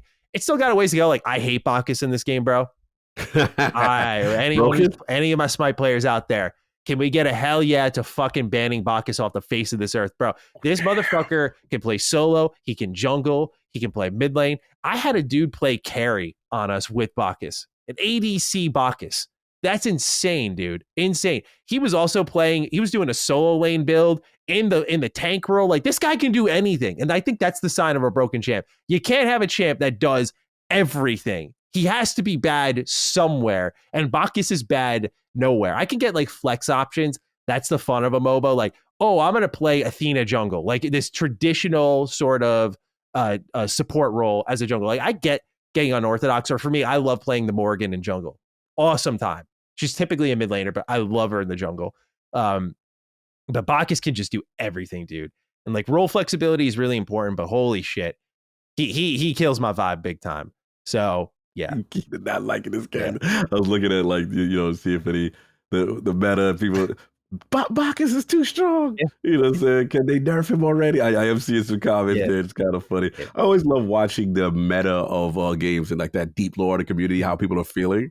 And yeah, I'm seeing some chirps. And that's why I kind of have League in the background here, because League gets updated and patched every 2 weeks. So there's always like, yeah, like for Smite, I gotta admit, I for as much as I play Smite, I'm not really into tracking the support for the game as I should be, but I don't know if they're on a 2-week schedule. I know they're teasing though. They're adding in Yamoja and Baron Semdi in the next update, and Yamoja was like my favorite. She was a late addition. I forgot what year they added her, but she is fucking awesome. She like controls water and you can like crash waves on people.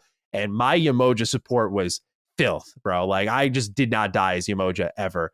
I had so much fun playing as her. So I will probably never leave the support role when she drops. But yeah. Anyway, off topic because I was just talking about really what I was playing next. But yeah, Smite 2 has still been in the rotation for those wondering.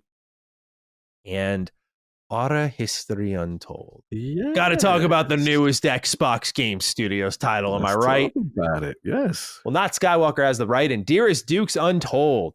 How are y'all enjoying your first week with Aura? Aside from one negative review, courtesy of IGN, I noticed the few, around 30 reviews it accrued, are all in the 7 to 9.5 range. So a solid debut for a new IP in this monopolized subgenre. The devs have seemed rather dismissive of the Xbox port, as we showed in our interview last week. You tried to ask about that. But beyond, what updates are you looking forward to? What will Oxide need to do to have staying power and appeal when Civ 7 launches in February? I think it is also notable how Aura and Flight Sim 24 are empowering Xbox Cloud infrastructure to innovate in their respective genres. Those Flight Sim previews were glowing. Cheers and have a old man yelling at cloud-based technology kind of day. So I think you've been playing Aura as well? Yeah. All right, yeah. So for me, it's I really enjoy it. I was kind of surprised by the lower reviews. Like, yeah, I saw them and I thought that it was just, I don't try to judge other people's reviews, but I saw it, I was like, really? Like, this is just more like, not, oh, I strongly disagree, because I get like the late game works differently for others. And for some people, it's a little obscure, and kind of the micromanaging of the city building mechanics is a lot for people. But I'm like, each turn just can take as long as you want it to take, and you can just get as into the thick of it as you want. And it's really a game, like all of these games, about just being one step ahead of your problems before they even happen. And I feel like the learning curve in Aura is really good. And that's like half the challenge with this genre. I haven't played any of the multiplayer. I don't plan to. I don't play these games for multiplayer. I just enjoy the single player and messing around with like the leaders, if you will, and doing different, I guess, builds, if you will. But I've been enjoying Aura History Untold. I've had a lot of fun going through it, and it does have that one more turn factor. It's an extremely addicting game, man. Like, I stayed up late each night I was reviewing it, playing this game. Like, it's a ton of fun. So I've been enjoying it a lot. I think especially, though, what made me recommend it to people was like, hey, it's Game Pass. And I know that's always a staple for Xbox releases, but particularly this is a tough to get into genre when you have the easier learning curve. Plus, you also have Game Pass. I'm like, if you're looking at this kind of like, I don't know, or, I've always wanted to try the genre, this is a really great starting point. Really great. And that's kind of the angle I came from with my review, which is, yeah, look, like, I haven't played a Civ style game since Civ 5. Like, I played a match of Civ 5 and uninstalled it because it was just dangerous. I was like, I can't do this. Aura, I'm proud of myself, a lot more responsible, a lot more in control. They have not really succumbed entirely to the where did my day go, I think, because I have too much going on to allow me to ever do that. But that was good. That felt like, as I said it, I think during our interview, it was like, that was the progress I was really seeking with Aura History Untold. So I'm happy to say I remained in control in that regard. But I had a really good time with it, and still kind of hopping back in and playing it.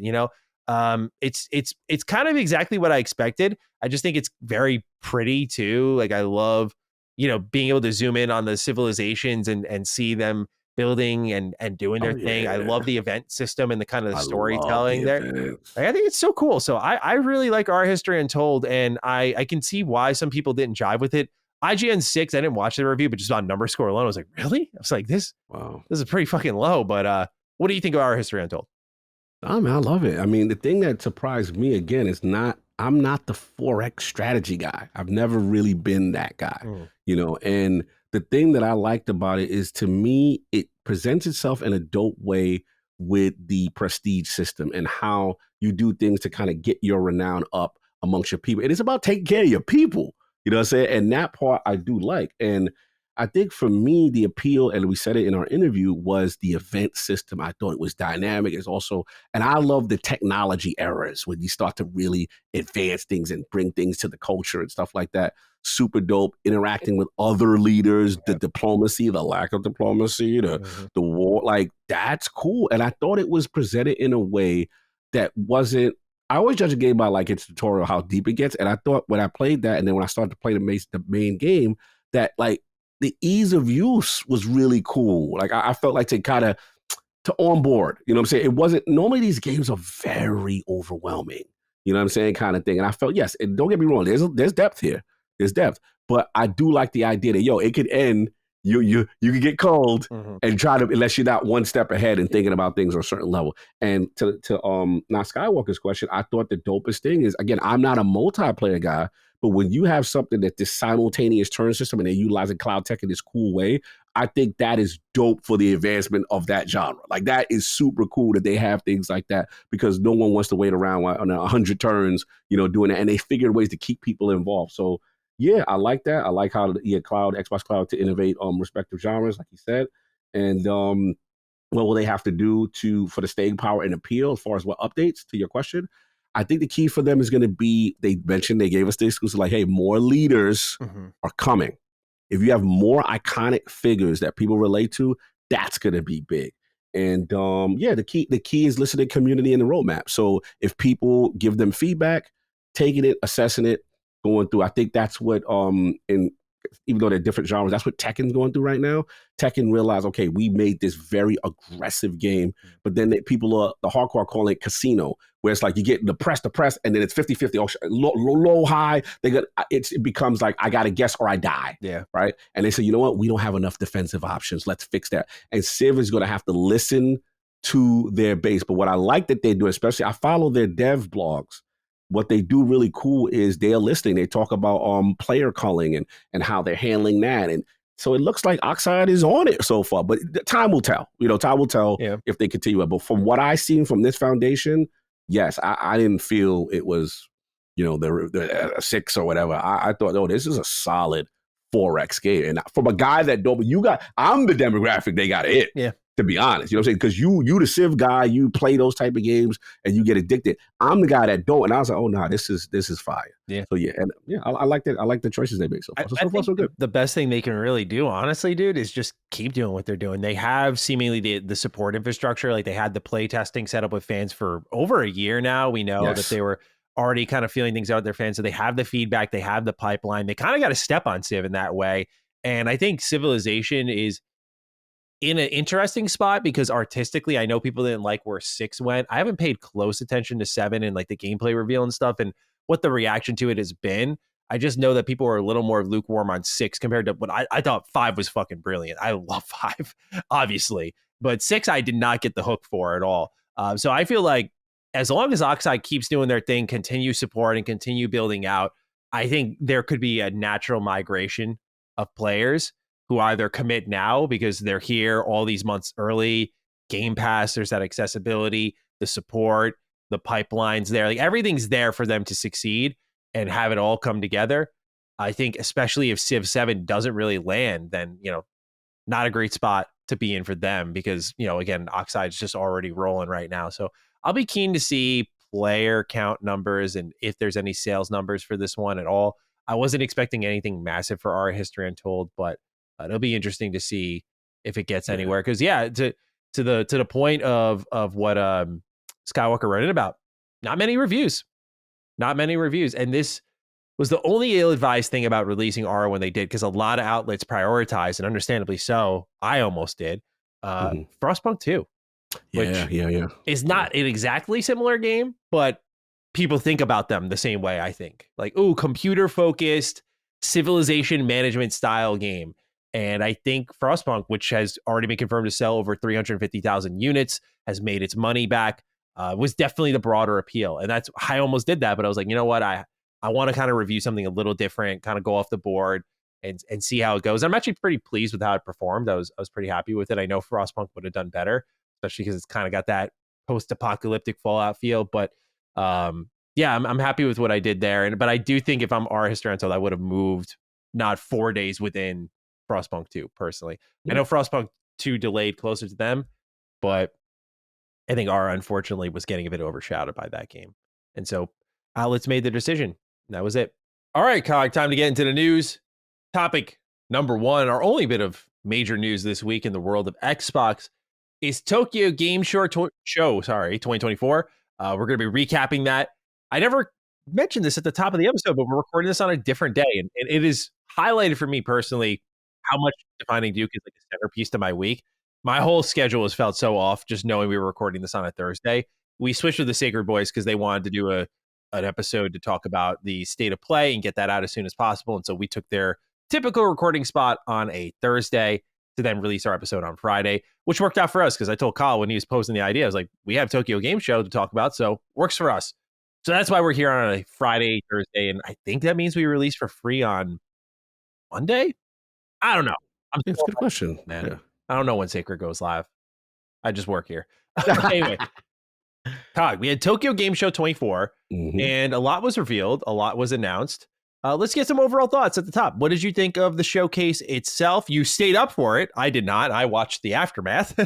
So was it worth it? Was it worth the all-nighter, sir? It was definitely worth it. I mean, the sense of, I got a show. You know, as a person who came into this thinking they would not have a presence, they would not be here, you know, at the top of the year, especially with a situation with Tango before it had got resolved. You know, their only Japanese studio. I was very nervous that they might not be allowed to come back, or they might make a business decision to say, hey, we don't have anything to show. You know, we'll see you guys next year, because we did know that Sony was going to be there. So overall, top level thoughts, solid show, not world beating, you know what I'm saying, but solid. But I will say there are a ton of games I felt from a JRPG standpoint that people are going to be eating, and from some big names that some hardcore gamers are not going to understand how significant certain games being on the platform were announced here, that I thought was cool. And it has some gems for me. The only thing I would say from a top level standpoint, it was just missing that big, outside of metaphor, which we know, right? It was missing that like big, like we didn't know about AAA announcement. That's all I feel it was missing. It had everything. It had indies, it had JRPGs, it had double A. It had exclusive content that I felt was fitting. And there was a lot of Japanese sensibilities. I just feel if they had one more, just a boom, like in the way that we talked about how Ghost is, like Ghost, I think the state of the play was the opposite, right? They had a lot of third party, a lot of but then they had that one last one. You go, okay, I could calm down a little bit, kind of thing. So that's what I thought was missing. But overall, what was your top level thoughts of the Tokyo Game Show? I thought it was pretty decent for a company that seemed to be on the outs in Japan. I thought they came out with some really interesting looking games and support. In particular, the highlight for me of the entire show was Threads of Time, which we already spoke about a little bit before the show. But man, I don't know if this is exclusive or anything like that. I'm not getting that vibe, but holy shit, this game looks incredible. No release date or anything like that, which is why I will say this. I remain a little wary when these indie games show out with this kind of vertical slice, impressive trailer. Not because I don't think they can't deliver, but I do think of Replaced, where that showed out, or what was the name of the game? Like Into the Night or something like that. There was another indie style game that looked incredible on like an atmospheric and visuals level, but they just never deliver on that level because they take years and years and years and years and years to do so. So that's the only thing, it's only caveat. But otherwise, as they wrote on their own post, like inspired by RPGs that inspired them in Chrono Trigger, Final Fantasy, you could feel that here completely. It's a time traveling RPG, but like time travel. Yeah, so cool, bro. They had the post-apocalyptic universe, they had the futuristic one in the past kind of fantasy era, and I'm very, very keen for this game. I thought it looked excellent. What a trailer. Like it was mixing between like anime visuals into gameplay. The combat was like, and the camera, by the way, this is tough to do, is they were taking sprites and having them work in like a 3D kind of plane. Not in the terms of like gameplay and running around, but a 3D plane, like where the camera was rotating around them. And it wasn't like, say, Triangle Strategy does this, where you can full rotate the camera, but you'll literally see the sprites moving to face the camera because they're one dimensional, right? So it was really interesting to see that kind of trickery ongoing. So they got something there visually that's really impressive, but the gameplay just looked so good too.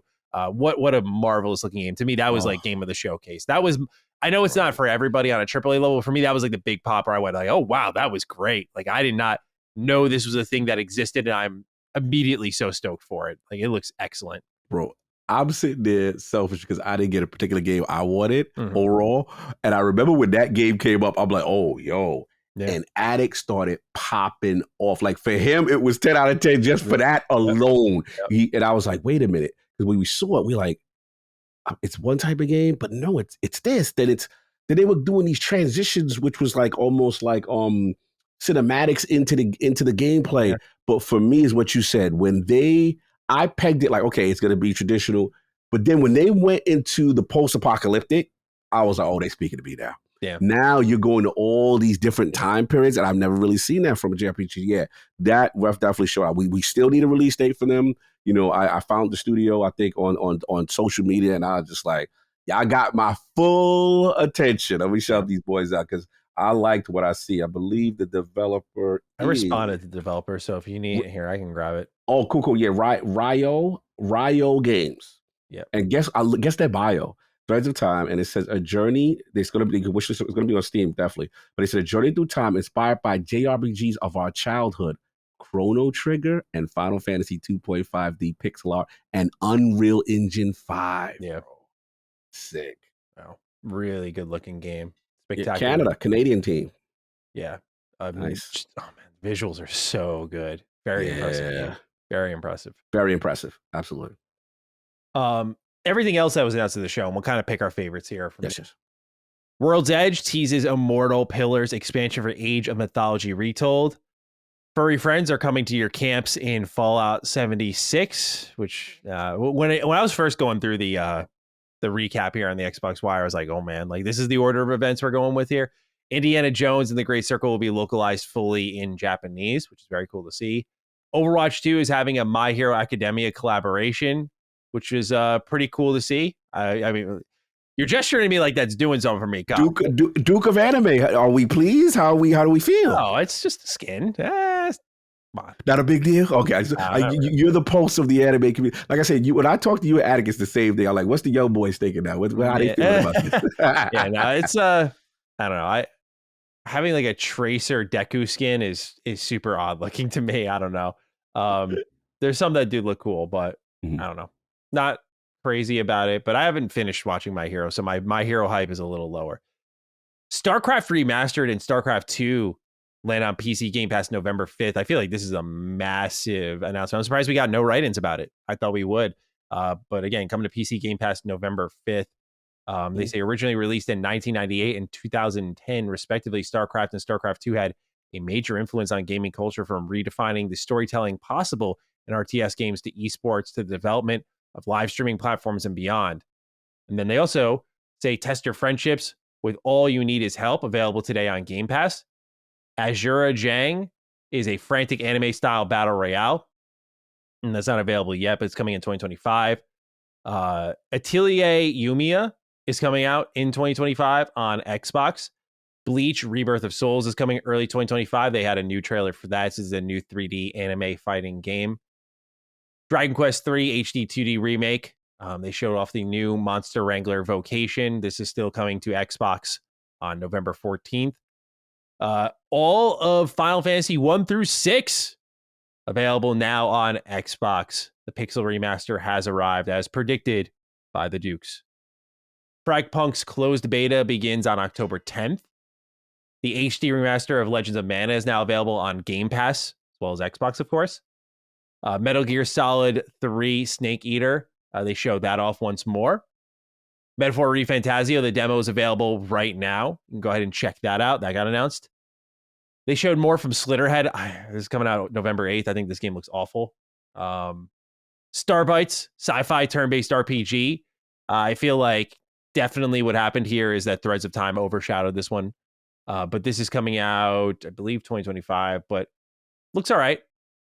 Suikoden got a little bit of a showing here. That was pretty cool to see, Cog. That's coming out March 6th, 2025. And they just highlighted that you can, like fast forward combat, redid some of the sound effects, redid some of the UI, that sort of stuff. Nothing too crazy. Sin Duality, Echo of Ada, reveals January 24th, 2025 release date. It's a PvPvE extraction shooter. Tanuki Pond's Summer is coming to Xbox. And also on this list again, Threads of Time, which looks amazing. The remade Trials of Mana, by the way, also available on Game Pass. So there's Legends of Mana, kind of classic remasters, and then you have the remake in Trials of Mana, which is also available. We Love Katamari Reroll and Royal Reverie, now available on Game Pass as well. So a lot of additions to the Game Pass library here. In particular, I can hear Milestone PA's shrieks across the states, as I know he is a big Mana guy, and seeing them on Xbox, I'm sure was a big deal for him. So overall, some pretty good announcements here, I thought. It was good to see after the almost closing down of Tango, how I thought Xbox was pretty done in Japan. And they have some commitment from a wide range of partners, wider range of partners than I thought. To have a game like Threads of Time debut on their stage was a little surprising, I'll admit. Like, I don't mean to keep going back to that game. I know there's more to talk about, but that was a little shocking to me. I was like, wow, this game saw Xbox as a platform. I was like, we're going to reveal this type of game here, and we see value in that, particularly at the Tokyo Game Show. So overall, like, I'm not going to overhype it. I definitely think it falls in the state of play kind of area. But I also have very low expectations when it comes to these Tokyo Game Shows for Xbox. Like, there's no expectation for me that they're really going to show out. They're just updates on pre-existing content. Always. That's why Threads of Time really stood out to me. But anything here on this list stand out to you, sir? I'm just really going through it real quick. Like I said, you nailed it in terms of, Threads of Time being that, wow, surprising moment. Didn't see that coming. Obviously, World's Edge, Age of Mythology is huge for that audience. What I felt was, as much as I thought it was okay show, solid, probably 7 energy for me. Mm-hmm. What they did was really attach themselves, in my opinion, smartly to Japanese sensibility. Age of Mythology is huge. That's huge over there. You know what I'm saying? Again, we may not care, you know what I'm saying? But that's a huge deal. The Fallout, I was like, that kind of 76 kind of land flat for me. Indie was a big deal in the sense that, again, we've seen it, but localization, seeing indie speaking Japan, I'm like, Japanese was I was like, okay, you're taking it serious. You're taking the feedback. Again, improvement. Overwatch 2, I don't really know about My Hero. The vibe I got from y'all was like, but I heard it's a big, thing. Maybe remember, because it just jumped in the Game Pass, so now they like, all right, we got to let them know. I'm sure it'll do something. Don't get me wrong. I'm just saying, for me, like, is that going to get me to continue to play it? Like, I was already kind of in playing it, but like, I don't know if it's going to move the needle for other people. But that's the theme of the show for me. Maybe this probably was not going to move the needle for maybe the Western audience, but I'm very curious with all these. It's the expression death by 1,000 cuts, but now like the positive version of that. Like all these little things, does that get this audience excited because they're actually thinking and catering to them? StarCraft, again, huge get. Now, this is a very underrated move. I was like, this is a big get. To get StarCraft and get that in Game Pass. And again, I don't know what the metrics are over there and if that is a beloved thing. You know what I'm saying? There's certain games that do very well in Japanese markets. So, and again, I look at that. Now, the other one, that one with the Tetris with the singing, I was like, I can't. This was very creepy energy for me. And I had to say no. I had to say no to that party over there. But I just want to shout out another one. All right, Misstep. There was this game, what is it? The Magical World of Altair Yumiya. Yeah. Apparently this guy, Junzo, they kept focusing on the dude. Mm-hmm. And I'm like, bro, if y'all don't stop, y'all showed this guy talking way more than y'all showing this game. It was annoying me. I was like, bro, that was the only mistake. I guess he must be a big deal. And they wanted to probably, we got Yunzo, son. Like, but it's just like, okay, show the game, man. You keep cutting back to him too many times. So I thought that was a misstep there. I felt for you and Addict on the Bleach day. I don't know if you guys are Bleach guys, but I felt for you guys for this standpoint. Like, damn it, Namco, another fighting guy. And I'm a fighting guy, but damn, all these animes can do is just fight. That's it. So that's all I thought they of you. Do. Yeah. I've not watched Bleach yet, but I know it's fantastic. Yeah, it's huge. Huge. But this is a good get for them too, just having that on the stage. Yeah. What did you think of the Square Enix support, sir? All right, let's get to it. So, Mana's here. We have Final Fantasy here. We predicted this though. We said, it's like the Scraps announcement kind of first, right?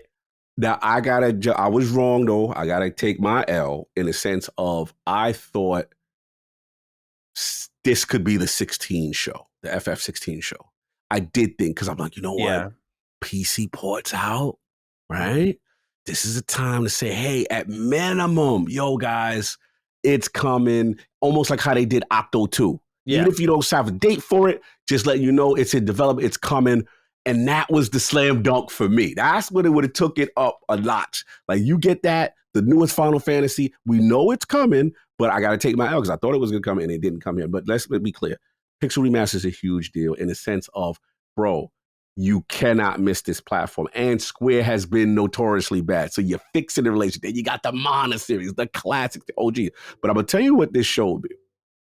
This showed me that they could get those out faster because, to me, it shows that there's a problem with Square's pipeline with ports. Look how long it took for the PC version of Final Fantasy 16 to come.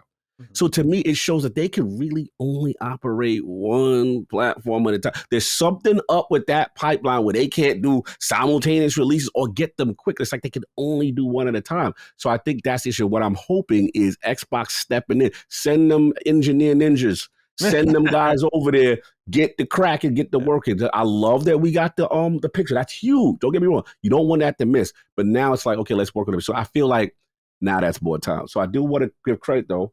Dragon's Quest is a huge deal, not to miss. That is literally, shout out to my man Genki from Japan. You know, I always get insight from him. What's the culture? What's the pay? He's out there right now. Yeah. And he's like, bro, let me tell you, I know you Final Fantasy cards. He's like, that means nothing to Japan, people like that. He was like, Dragon's Quest is the wave. You have HD 2D remake. You have the newest on your platform. You're talking to them. This is the number one thing over there. So I was like, okay, cool. So then I just want to wrap it up with I want to give Fragpunk some credit. Goes to show you when you actually have some decent character designs that could go. I thought the card gameplay was unique. I liked it. It was very young team. Alec was teasing. He's like, see, that's all the good creative ideas come from the young guy. I was like, shut up. You had to learn from old guys. You got a good point. I feel like you could tell the energy. I don't know if you saw them. I was feeling it's like everybody looked like they were fresh out of school. Like it was a dope energy. I ain't going fresh. So Fragpunk, I like what I see from you. I'm going to check that out because I said I'll close later October 10th. Talked about the Mana stuff. Steak Eater, we saw already. That was just to let Japan know, hey, yo, we got one of yours. Yeah. We got that. Okay, cool. Yeah. Not new enough for me. Sadly, Metaphor didn't hit enough for me because we know so much. Me and you've, been in the mix. But again, that is huge. New Atlas IP. The marketing is crazy for this. Everywhere we go, we've been seeing marketing for it. So I thought that was impressive. All right, now I'll push back a little bit with you with Slitterhead, only in the sense that, all right, look, the engine need work. The engine need work. I ain't gonna fight you there. The engine need work. You think just the visuals and just the animations and just the lighting and just like the combat and I just love the idea so much. I just like the idea of possessing who you want. So maybe I do have rose tinted glasses because I like that. I'll still try it, but yeah, I'm definitely not holding my breath. The engine looked like it. Oh, the engine hurting. The engine hurting out here. I give you that. It is. I was like, damn, if you could. I was like, damn, y'all coming out so fast. You need more time. Yeah, that I give you that. But I just like what he's trying to do, so I'm willing to give it a shot. Because you know what? I buy it. It does feel like a card game. It's just sort of weird. So you got that. Star Bites. I can't remember which that one was. I don't remember which one that was. But okay, we got the Suikoden. Oh, Suikoden. Kind of giving me, not to be disrespectful, PS5 Pro energy on these updates. I'm like, as far as the visual, I'm like, I don't really see the difference between what you did with the remaster. Like, I don't really see it. So that was just me. Not that Suikoden is the goal. I'm going to support. I'll be there March. That's it. Sin Duality looked good. That's the one with the little Titanfall game. That one that had a little Titanfall type things with you. I just wanted to see more of that. Tanuku with the Postman Raccoon. I'm good on that. That's all y'all. And the last thing I wanted to say that I had, again, I don't know about this Katamari game, but I heard it's huge over there. I heard that's a huge Katamari's a bigger deal in Japan for sure. Yeah, I heard that's a big deal. So again, it's one of those things as an overall show. It's like a 7 out of 10 for me, but as far as Japanese sensibilities and big games that are on the platform, I thought they did a good job there. They were just missing that home run. One more home run. But for me, like I said, what you agree with are Threads in Time, though. That was the low-key stealer right there. That was, that's big for them. Yeah, overall, like I feel like this show consistently kind of delivers exactly where I expected to be. Like, okay, I know I'm going to get some good Game Pass announcements here. As a fan of JRPGs, I know there's a lot that's going to speak to me. In this, I just hope that one day one of these shows kind of, because I was wondering if there was going to be something big here, only because, and I don't really blame Xbox for this, but I remember like, so I think Tom Warren was like, you should definitely tune in for this. I'm like, for what, bro? I Yeah, like you're Tom, but right. I'm like, for what, bro? What the fuck? No, you're right. like That's why I don't know, man. I'm going to interrupt just for a quick second. Yeah, You're right, because that's why I penalized them. yeah. You had Phil come out like, yo, you don't want to miss it. So when you giving off that energy, you acting like you got something crazy in the tuck to me. And I guess for them, they like, yo, StarCraft, whatever. And for me, I'm like, I don't think that was, it was good, but Yeah. I'm with you. I just didn't feel it was worth like, yo, you pumping it like that. But I'm happy they did it. I'm happy they did. I'm happy the presence. I'm not disrespectful. I just thought it would be even a bigger scale. That's why I thought, yo, this might be the one where Square really backs up the truck on some big gigs. And I lost my bet too, which is my own fault. I thought I was gonna get Infinite Wealth now. I thought it was time, because now you announced Majima, his joint, the pirate joint.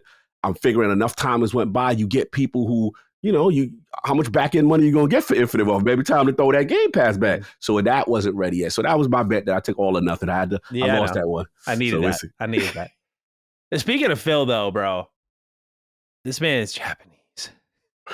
This man's Japanese. I'm sorry, I gotta talk about it for a moment. Just let's get it. It just opened up with a konnichiwa. I'm just like, I don't know, bro. I'm just like, just say hi. It's just like I didn't know you could businessify the Japanese language until this man's uttered a word of Japanese. I was like, holy shit. It's like Phil Des.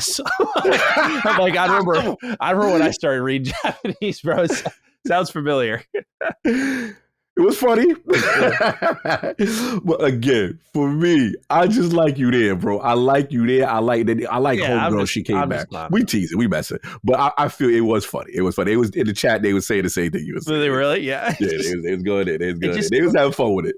It sounded so uncomfortable. I was like, just say hello. It's Phil, and just use subtitles at this point. You could tell the practice was in the building. He wanted to be part of the culture. He's spitting the balls. He tried his best. It's a culture about respect, right? So there's that to be said. But overall, when it comes to Square, we know they got a little bit going on here across Dragon Quest, Final Fantasy, Legends of Mana. We have the Bleach game in a 3D anime fighter, some Battle Royale energy here, Katamari, all this good stuff. And then you have a StarCraft remaster, just again as a recap here, Indiana Jones getting localized, and Age of Mythology Retold getting a new expansion. So yeah, pretty solid show across the board. It's good to see that the support for Xbox, if you're looking at it as companies, you see Konami here, you see Atlas here, you see, in more, I think, independent. I don't know if Slitterhead, who it's being published by, but it's good to see the creator of Silent Hills like, yeah, this is worth us being here for. Which is also, by the way, just on a side note, why I have a little current disappointment for Slitterhead. Silent Hill is one of the most thought-provoking series I've ever played. I played and beat 1 and 2, but Slitterhead, I'm like, I'm not really getting that vibe from this at all. But looks can be deceiving. So I will keep an open mind here. But there was a lot of good stuff here. It was cool to see all these bigger Japanese companies kind of out supporting. I will say I was a little surprised. No Yakuza whatsoever. Yeah, no. Usually a staple. Yeah, I think what it was, if I had to be fair to Sega, it's like, bro, it's all or nothing for Metaphor right now. And it was Metaphor's time to get their thing because it's so close. Yeah, I wonder if I'm just going off of like trailer views and kind of chatter online. I don't feel like a lot of people are talking about Metaphor, which is I agree, a little disappointing because I agree. What I played, I thought was really good. So hopefully it picks up steam. We'll see. All right, Cog. Anything else on the Tokyo Game Show for this year? No, that was it. I think we knocked it. Then let's talk a little bit more about Metaphor, shall we? Game Pass pick of the week time, or is it? I don't know, Cog. You have some explaining to do here, so let's talk. I'm cheating. This is a straight violation. There's a flag on the field on Lord Cognito. I understand. This is a straight cheat. This is a lie. This is not a Game Pass game. But I don't care, damn it. Uh-oh. This is in free 99 right now, the Metaphor ReFantazio prologue demo for all you frauds who claim you don't want stuff to miss the platform. You claim you support Japanese games and development. You claim you about this Persona life. You claim you about all this. This game is confident enough to say, you know what? We're coming out this year. We're coming out on Xbox. Xbox has the ball. And guess what? We're giving you a demo. We're so it gives me eerie vibes, Final Fantasy 16 energy. Remember, they did a similar thing. People wasn't sure. Then they dropped the demo on PlayStation, was like, yo, and if you play this, your data will carry on over to it. And that helped 16 get, because they may not have been getting the interest maybe they thought. And that's what I get out of this. They may say, like, look, y'all fronting. You know who we are. This Atlas. We got something. Now, granted, you've played more than me, right? In fairness to Metaphor, what I played was kind of these smaller vertical slices, which is in the middle to end game kind of thing. And not that it wasn't good, because the cops will call for me and the fire department will call me if I'm slaying the Metaphor. We're not doing that. I apologize. But what we're going to is say, like, I don't feel that, even though it showed how the game looked and it seemed okay, this right here, what I played, Maddie, I am not going to front. I was always going to get the game and I was going to support the game. The game now went from this might be one of the games of the years on the low now, because what it is, you give me proper context. You got me into the world. You helped me understand. And here's the thing. I'm going to say something slanderous. Please, apologies in advance. Persona's dope. It is dope. I get it. There's nothing I'm going to be disrespectful, but this is Metaphor is how you get me. Yeah. This is Lords. Bro, this game has the most hilarious discrimination I've ever seen in a video game. They'd be like, yo, you filthy elder, you elder. like I'm like, damn, why is my man getting so much smoke? He's like, we don't, and like they got the tribes, so they got the pointy ideas, the ressorts, right? Then they got the dudes with the horns, I think the crumholes, whatever. Some of the best voice acting I have heard in a game already. Like, and I don't do English voice normally. I don't know what made me do. I was like, you know what? Because no, I'm like, nah, this is feeling very Game of Thrones-y, Final Fantasy. Like, let me try it. Let's see. Bro, I threw that English acting on. Yeah. And them accents was popping and the emotion was there. Shout out to the shiesty general who ain't really fighting nobody and sending soldiers out there. And he know he's a scumbag. He's a shit. He's the best POS we've ever seen. Like, I loved his shiesty energy. Shout out to my man Stoll, who's you get early. Yeah. Really noble, like his energy. Remember, I told you, I said in my preview, I said he's not your typical guy friend you get in the Atlas games. He's different.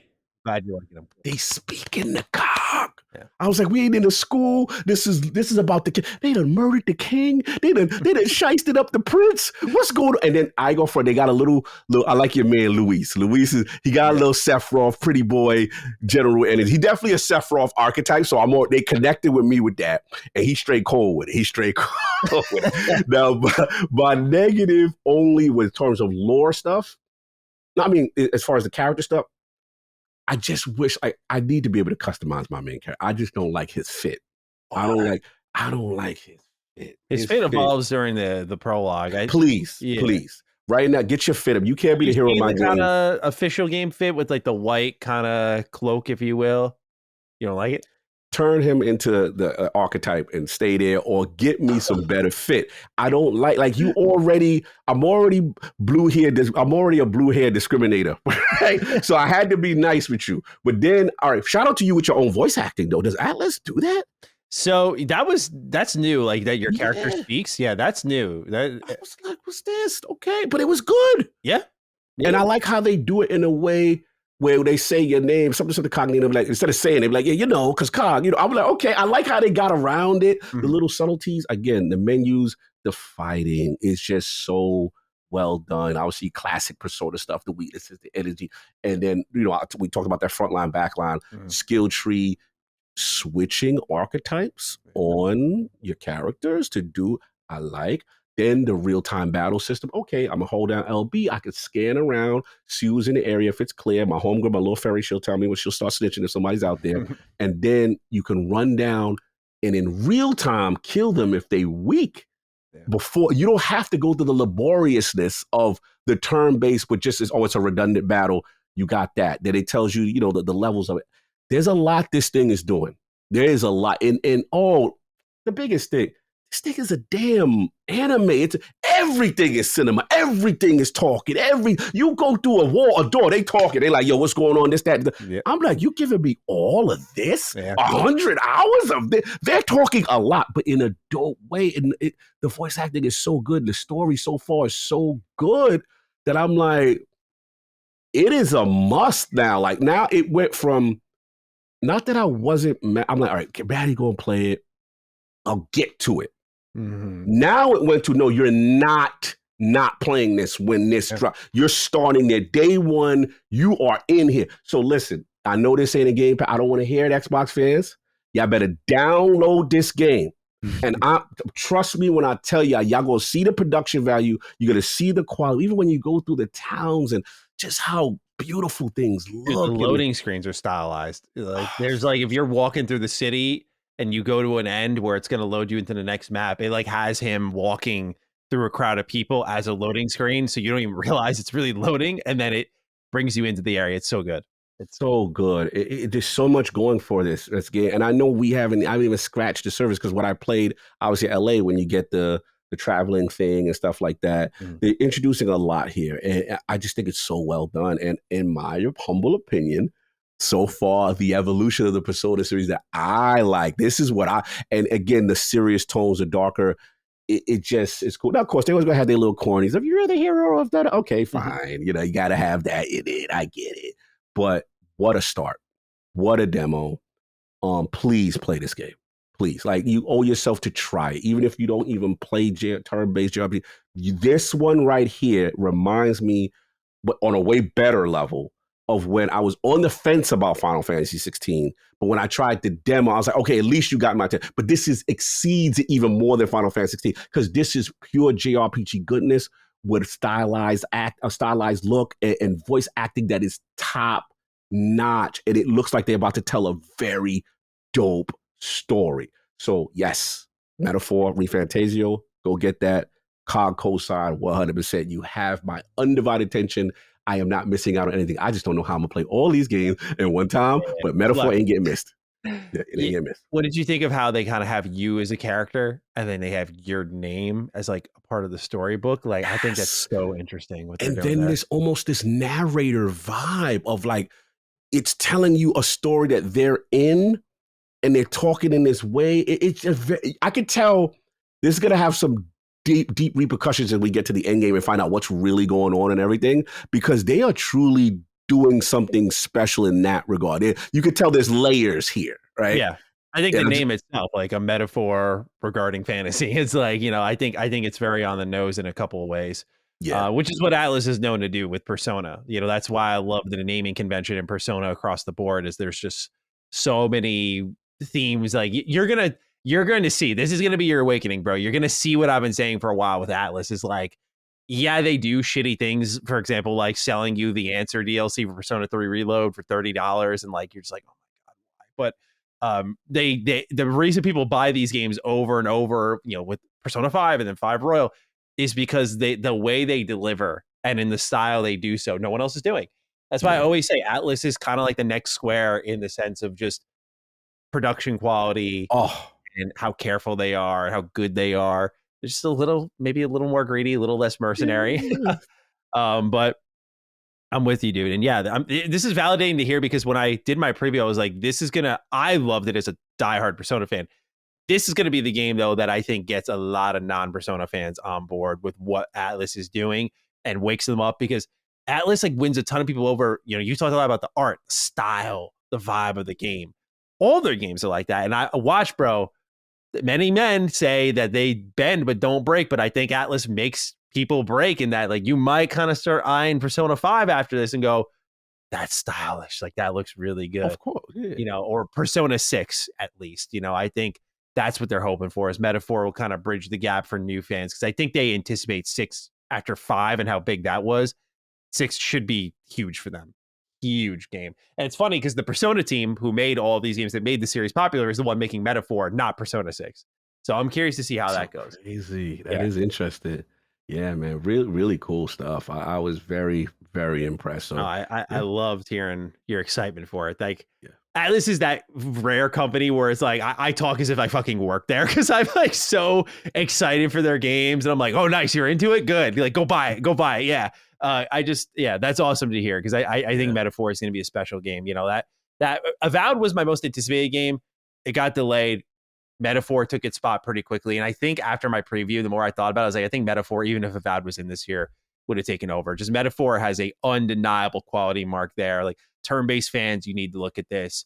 People who love art need to look at this. People who love incredible stories, you have to look at this. Like, it is right there. And we played the same thing, by the way. I played the prologue as well. So yeah, like I didn't get to skip ahead or anything. You were sitting on this? Yeah. Yeah, dude. Wonder. Yeah, it was fucking amazing. So yeah, if you want to know what we're talking about, go download that demo. I'm allowing this cheat. This is a fair cheat. Because it's that damn good. I was just too excited. I was like, I have, you know me, what I love hard. Mm-hmm. So I was like, oh no, I love this. This is it. And again, when you get me with a captivating story, but it was the voice, even the voice acting of your man that's shiesty. Then your man that came through to help you. I believe his name was Gearus. I forgot something like that. Grius or something like that. Yeah, Grius, like with this kind of Scottish accent. Yes, everybody so good. Like it blew me away. I was like, I didn't expect this from y'all. Like I was expecting, to read majority of the text and, you save your voice acting for just only big moments. And that would have been cool. I would have been totally cool with that. But this was like, no, we're telling the most fully fleshed story that you're going to get. And yeah, I'm on for the ride, man. Beautiful stuff. They're going to deliver. There's no doubt in my mind. This is like a lock-in for Game of the Year contender, in my opinion. Yeah. Like just from what I played, I was like, there's no fucking way they missed. So very excited for more. What did you think of the music, by the way? You didn't talk about that. Battle music. I'm feeling that battle music. They have some little, not a chant, but it's like this thing going on. Like I can't describe it. All I know, I was nodding. Yeah. And I was like, yeah, something's going on here. In a nutshell. You just described. That's what everyone says. They're like, so they're like, I don't know, but it's just like, I'm vibing to it. And same thing with Metaphor, 100%. Yes, absolutely. Yeah, good stuff. Awesome. Well, ladies and gentlemen, that's your Game Pass pick of the week. Thank you, Cog, for that. We have one more question before we wrap things up. It comes from NJ.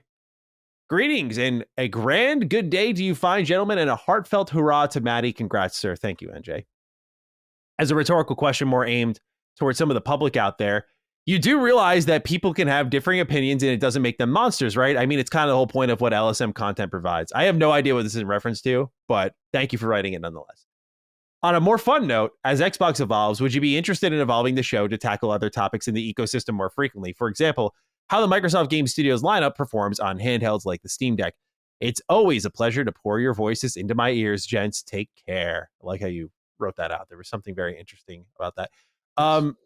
Yeah, I think about this from time to time because people probably know, like, I mean, we opened up talking about PlayStation. Like, I've kind of, as I write the show, molded Duke more and more into just a general gaming show. Part of that's because of the nature of Xbox, but we were even doing that beforehand. And part of it's because, like, number one, I think it's just cool to have a gaming show. I think that's more important, frankly, than just representing like one side of the ecosystem. Number two, we also, like, our most common thing we get is like, I don't play Xbox, but I listen to you guys. And I'm like, I think it's important to keep that in mind so that this show is still valuable to that subsect, which is a large subsect of our audience, as well as the Xbox fans, where we kind of specialize in that. And as Xbox goes more multi-platform, whatever that ends up becoming, I don't want to be flat-footed on that. And like, kind of Sacred Symbols, and I say this with respect, is like deeply fucking entrenched in PlayStation territory. Like Colin does, like he'll even read the press releases about like games coming out, and he'll only act like he reads it like it's only on PlayStation. It's like, I just don't do that because it's like I'm not so deeply entrenched in that territory. Like I'm like, it's coming to Xbox, PlayStation, Switch, or whatever else. But like, you know, that's I think like some of the minor and major differences of our show. And I mean, that's kind of what Colin gave me the ability to do, is just like go make whatever show you want. And so that's kind of what I do, is like, I think when I listen to a show, People will think this is nutty because it's like, we are an Xbox podcast, but I'm not looking for an enthusiast show on a particular platform specifically. I'm looking for just like gamers who know their shit. And I think that's us. And so I want to represent the full wheelhouse of that. And, it doesn't mean we're leaning into Nintendo, but it means I'm not going to ignore big events on, Right. Like if the Switch 2 got announced, I'd be like, we're going to sit and talk about it. Like, no doubt. Like, I'm going to want to talk about it. Like, this is our opportunity to just bounce off each other. I think it enriches the show. Anything that produces, like, I'm going to be fucking egotistical for a moment. Anything that produces conversation between Cog and I, and it also involves a level of excitement or debate, is fucking gold. Like, it is. He's one of my closest friends. Like, so I like anything that can enrich that. It's like, yeah, it's usually Cog and I are very like-minded. Like, oh, we're excited. Probably something funny or good is going to come out of this. So it's like, how do you activate that as many times as possible in a show? And so that's kind of how I structure things. So to like how Microsoft games perform on like Steam Deck, I don't know if we do specifically that. It would be more like in what we're playing. Like, here's how I'm playing the game. And like Xbox has like a range of ways to access their games. It's like if I'm playing one of their games on Steam Deck or their own handheld or whatever it ends up being, we talk about it in that avenue. But yeah, no doubt that like as the year progressed on, I'm like, this has to become more free form. I don't know if we'll ever rename it unless Xbox just actually went away. But right. That's kind of my mindset on it. What are your thoughts, Cog? No, I love it, man, because to me, it's like, I call them like tentpole moments in gaming, right? So again, yes, the name of it is Defining Duke. And yes, as a person who plays primarily on the Xbox platform and the ecosystem, I will definitely have thoughts that will align to represent, okay, what it is for someone almost, I want to say exclusively, but primarily, right? But what's dope about you is that, again, your history and, Bethesda and playing everywhere and stuff like that, that offers that balance. But what I like that you do in reference to the show is that, yeah, look, we just realized like Sony had just had a state of play, right? It's a big deal, of a console is announced like the Nintendo Switch 2. That's a big deal. We can't act like this is non-existent and this big thing, yeah. And not to interrupt you, but like that's what sometimes people try to encourage, and it's like, kiss my ass, dude. Like when we're talking about PS5 Pro, they're like, nothing's going on with Xbox. Why are you guys talking about it? I'm like, because I'm a fucking gamer, dude, and I put my money in this industry and I talk about it for a living. That's fucking why. Like, kiss my ass. It's so fucking annoying. It's like we love gaming like that. I don't just love Xbox. Sorry, continue. Nah, you spit. I know people try to gatekeep the conversation here. I find that I'm like, that's weird energy. No one in LSM wants that. No one. That's what it is. And the key point NJ made is what I love. The rhetorical question he asked, he said towards the public. He said, you do realize that people can have differing opinions and that doesn't make them monsters. And I think that's my biggest issue with the gaming community these days. Not LSM fan, y'all love y'all. Not Realm of the Lords, love y'all. What I see I'll just affectionately call it the comment boys. I'm gonna get killed for that, but I'm just gonna affectionately call it, is what I see from certain people is this deeply rooted personal attack if you don't see eye to eye. Now, granted, me and you joke all the time. You be like, yo, Ichiban is a simp. And I got to sit there and be like, all right, he disrespecting something I like. But that's where he's at. He just likes Kiryu. That's what he likes. I can't hate my man. Yeah, imagine and be like actually getting mad at you. Yeah, like really getting mad. Like to the point where I be seeing this emotionality when people, your thoughts don't align. Now, sometimes I get flattered because I'm like, okay, they care so much about what we think or what I think or certain things that they want to know. That part is cool, yeah, right? And I know some of it isn't fun. Like, all right, I gotta needle them a little bit. Fine, that's cool. Yeah. But some comments I see it, I'm like, bro, it ain't that serious where you hating us to that level where you the clip out of context and these dudes. And I'm like, bro, so I'm supposed to agree. I'm only an official source and reputable when I agree with you. But the minute I have any different thought, right, a difference in thought and whatever like that, it would be like, you know what that would be like? That would be like me running down on Gene Paul. How dare you hate Hellblade with the hat? Like, bro, it ain't that serious. The man don't like it. Maddie don't like it. It's cool. I love it. Ain't nobody stopping my love of this. So I'm going to hum y'all to sleep.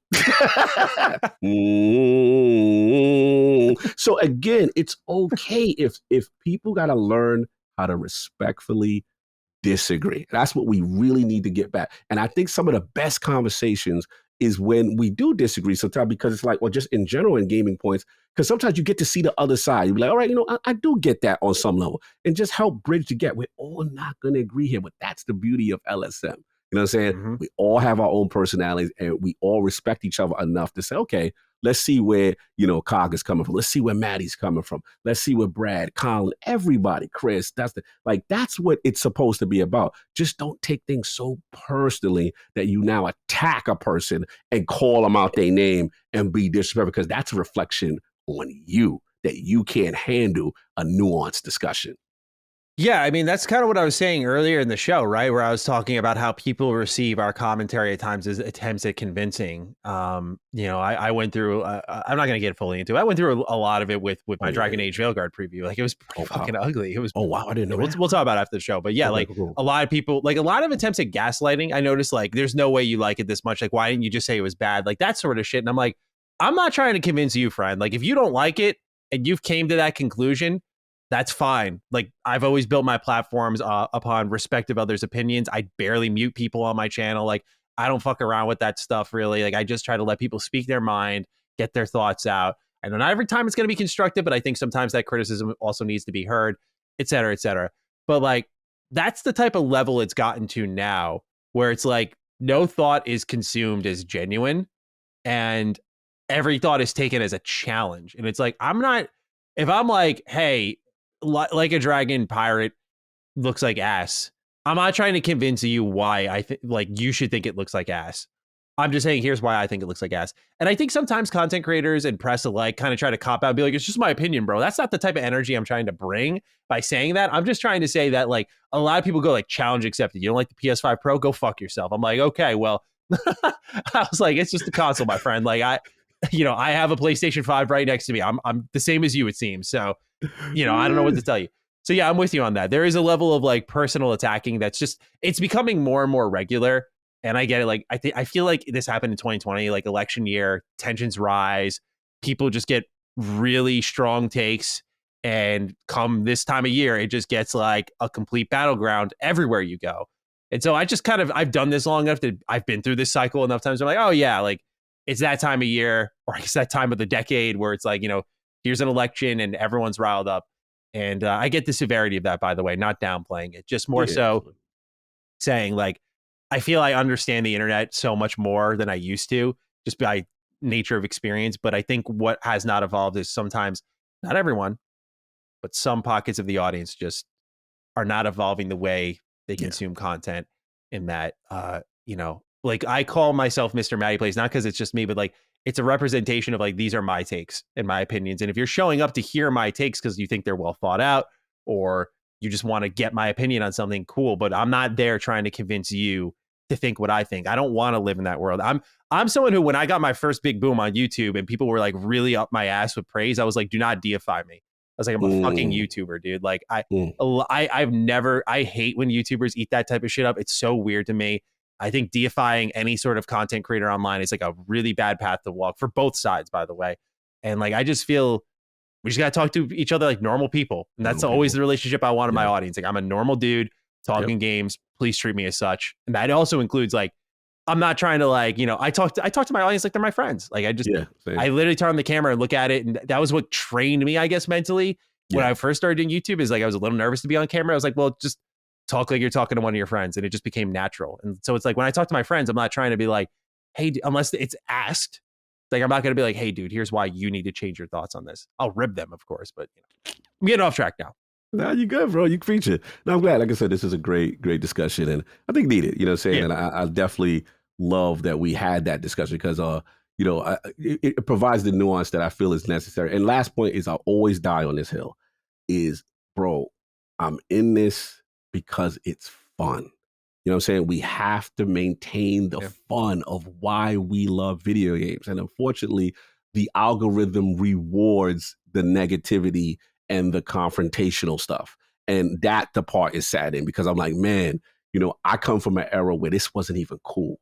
I come from an era where, like, yo, this game thing is who wants this? This is childish. You can't make a career out of this. This, you know what I'm saying? Like this is not going to survive. And now it's one of the biggest entertainment things in the world, one of the biggest mediums in the world, right? Some of the best creators and developers in the world. And we doing this, like, that looks crazy to me. This is video game. This is a hobby that we have fun with. You know what I'm saying? Let's get back to that. You know my point? Yeah, so. Yeah, totally, dude. I do think people miss the point oftentimes when it comes to that sort of stuff. Like, where you always say it, busy doing this instead of this, right? So yeah, it's a shame, but I try not to let it distract me too much, because I think there's I think what's happened is because I think a lot of the people who consume, like, even this show, I know we have a lot of viewers and fans out there. I'm not saying it for our own fragile ego, but I'm saying I know that. But if I just like read the comments, I do the same thing. Like, I've just totally retracted from leaving comments. I just kind of watch silently and enjoy things. And if I have the opportunity to, I'll personally reach out and be like, hey, love what you do. Like, just think it's so great. And I've noticed that, like, more people reach out to me via email than ever and be like, hey, just thank you. Or like, hey, this is really cool. And like, I love that. I love that. Like, extra effort is really humbling. But yeah, like, I get why comments get fucking derailed constantly, because it's just like most people writing in there, not all, but most, it feels like writing in there, are just like there to vent out some sort of frustration and move on. And that's why I kind of I read it, I honor it. If there's something there that's important to be read and like critique I need to hear, I'm there for it. But for the most part, it's like just over the head. I respect it. All right, Cog, let's wrap this bad boy up. Time to pick a game, or not a Game Pass, but a hashtag for the week. We already did Game Pass. What are we thinking? Gotta be TGS, right? Yeah, right? Yeah, it's the theme of the show. Yeah, DDTGS. DDTGS. Yeah, I like that. All right, ladies and gentlemen, we got this deep in the show. Hashtag DDTGS. Comments down below. Otherwise, if you want to hop on social media, Cog and I are over there on Twitter at G27status and at Lord Cognito. You can find us there. Use the hashtag DDTGS. Let us know your thoughts on the episode. We appreciate those of you who do it every week, by the way. We have a lot of you who consistently do it. We love seeing your thoughts and connecting with you. So thank you for doing that. Cog, any closing thoughts as we wrap up episode 195 of Defining Duke? 195, approaching 200. Yes, you know what sir. I'm saying? Some fun shows and a lot of stuff. Games are coming, man. A lot of games. I'm getting this stretch is about to get very interesting for me.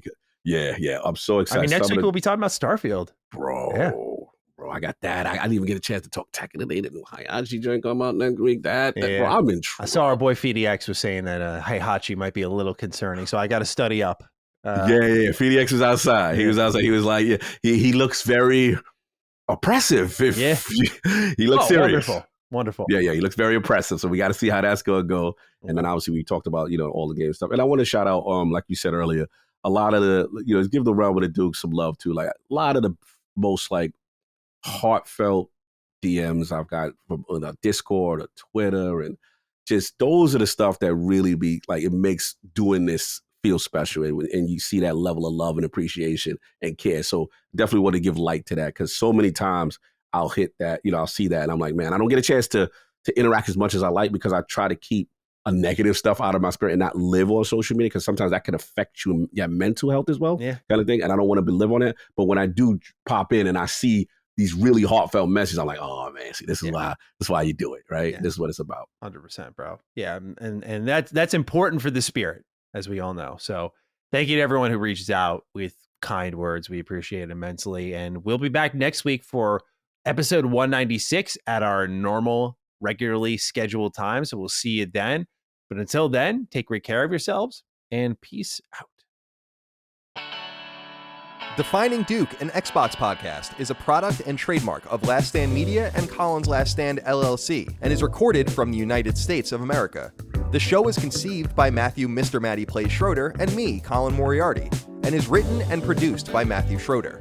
Matty's co-host is Barry Lord Cognito Eversley. Defining Duke's executive producer is Dustin Furman, and the show is edited by associate producer Ben Smith. All of Last Stand's theme music is by Ramon Narvaez. As you know, all of Last Stand Media's shows, including Defining Duke, are fan-funded on Patreon at patreon.com/laststandmedia. The following names are at the producer support level on Patreon, and we're thankful for your kindness and generosity.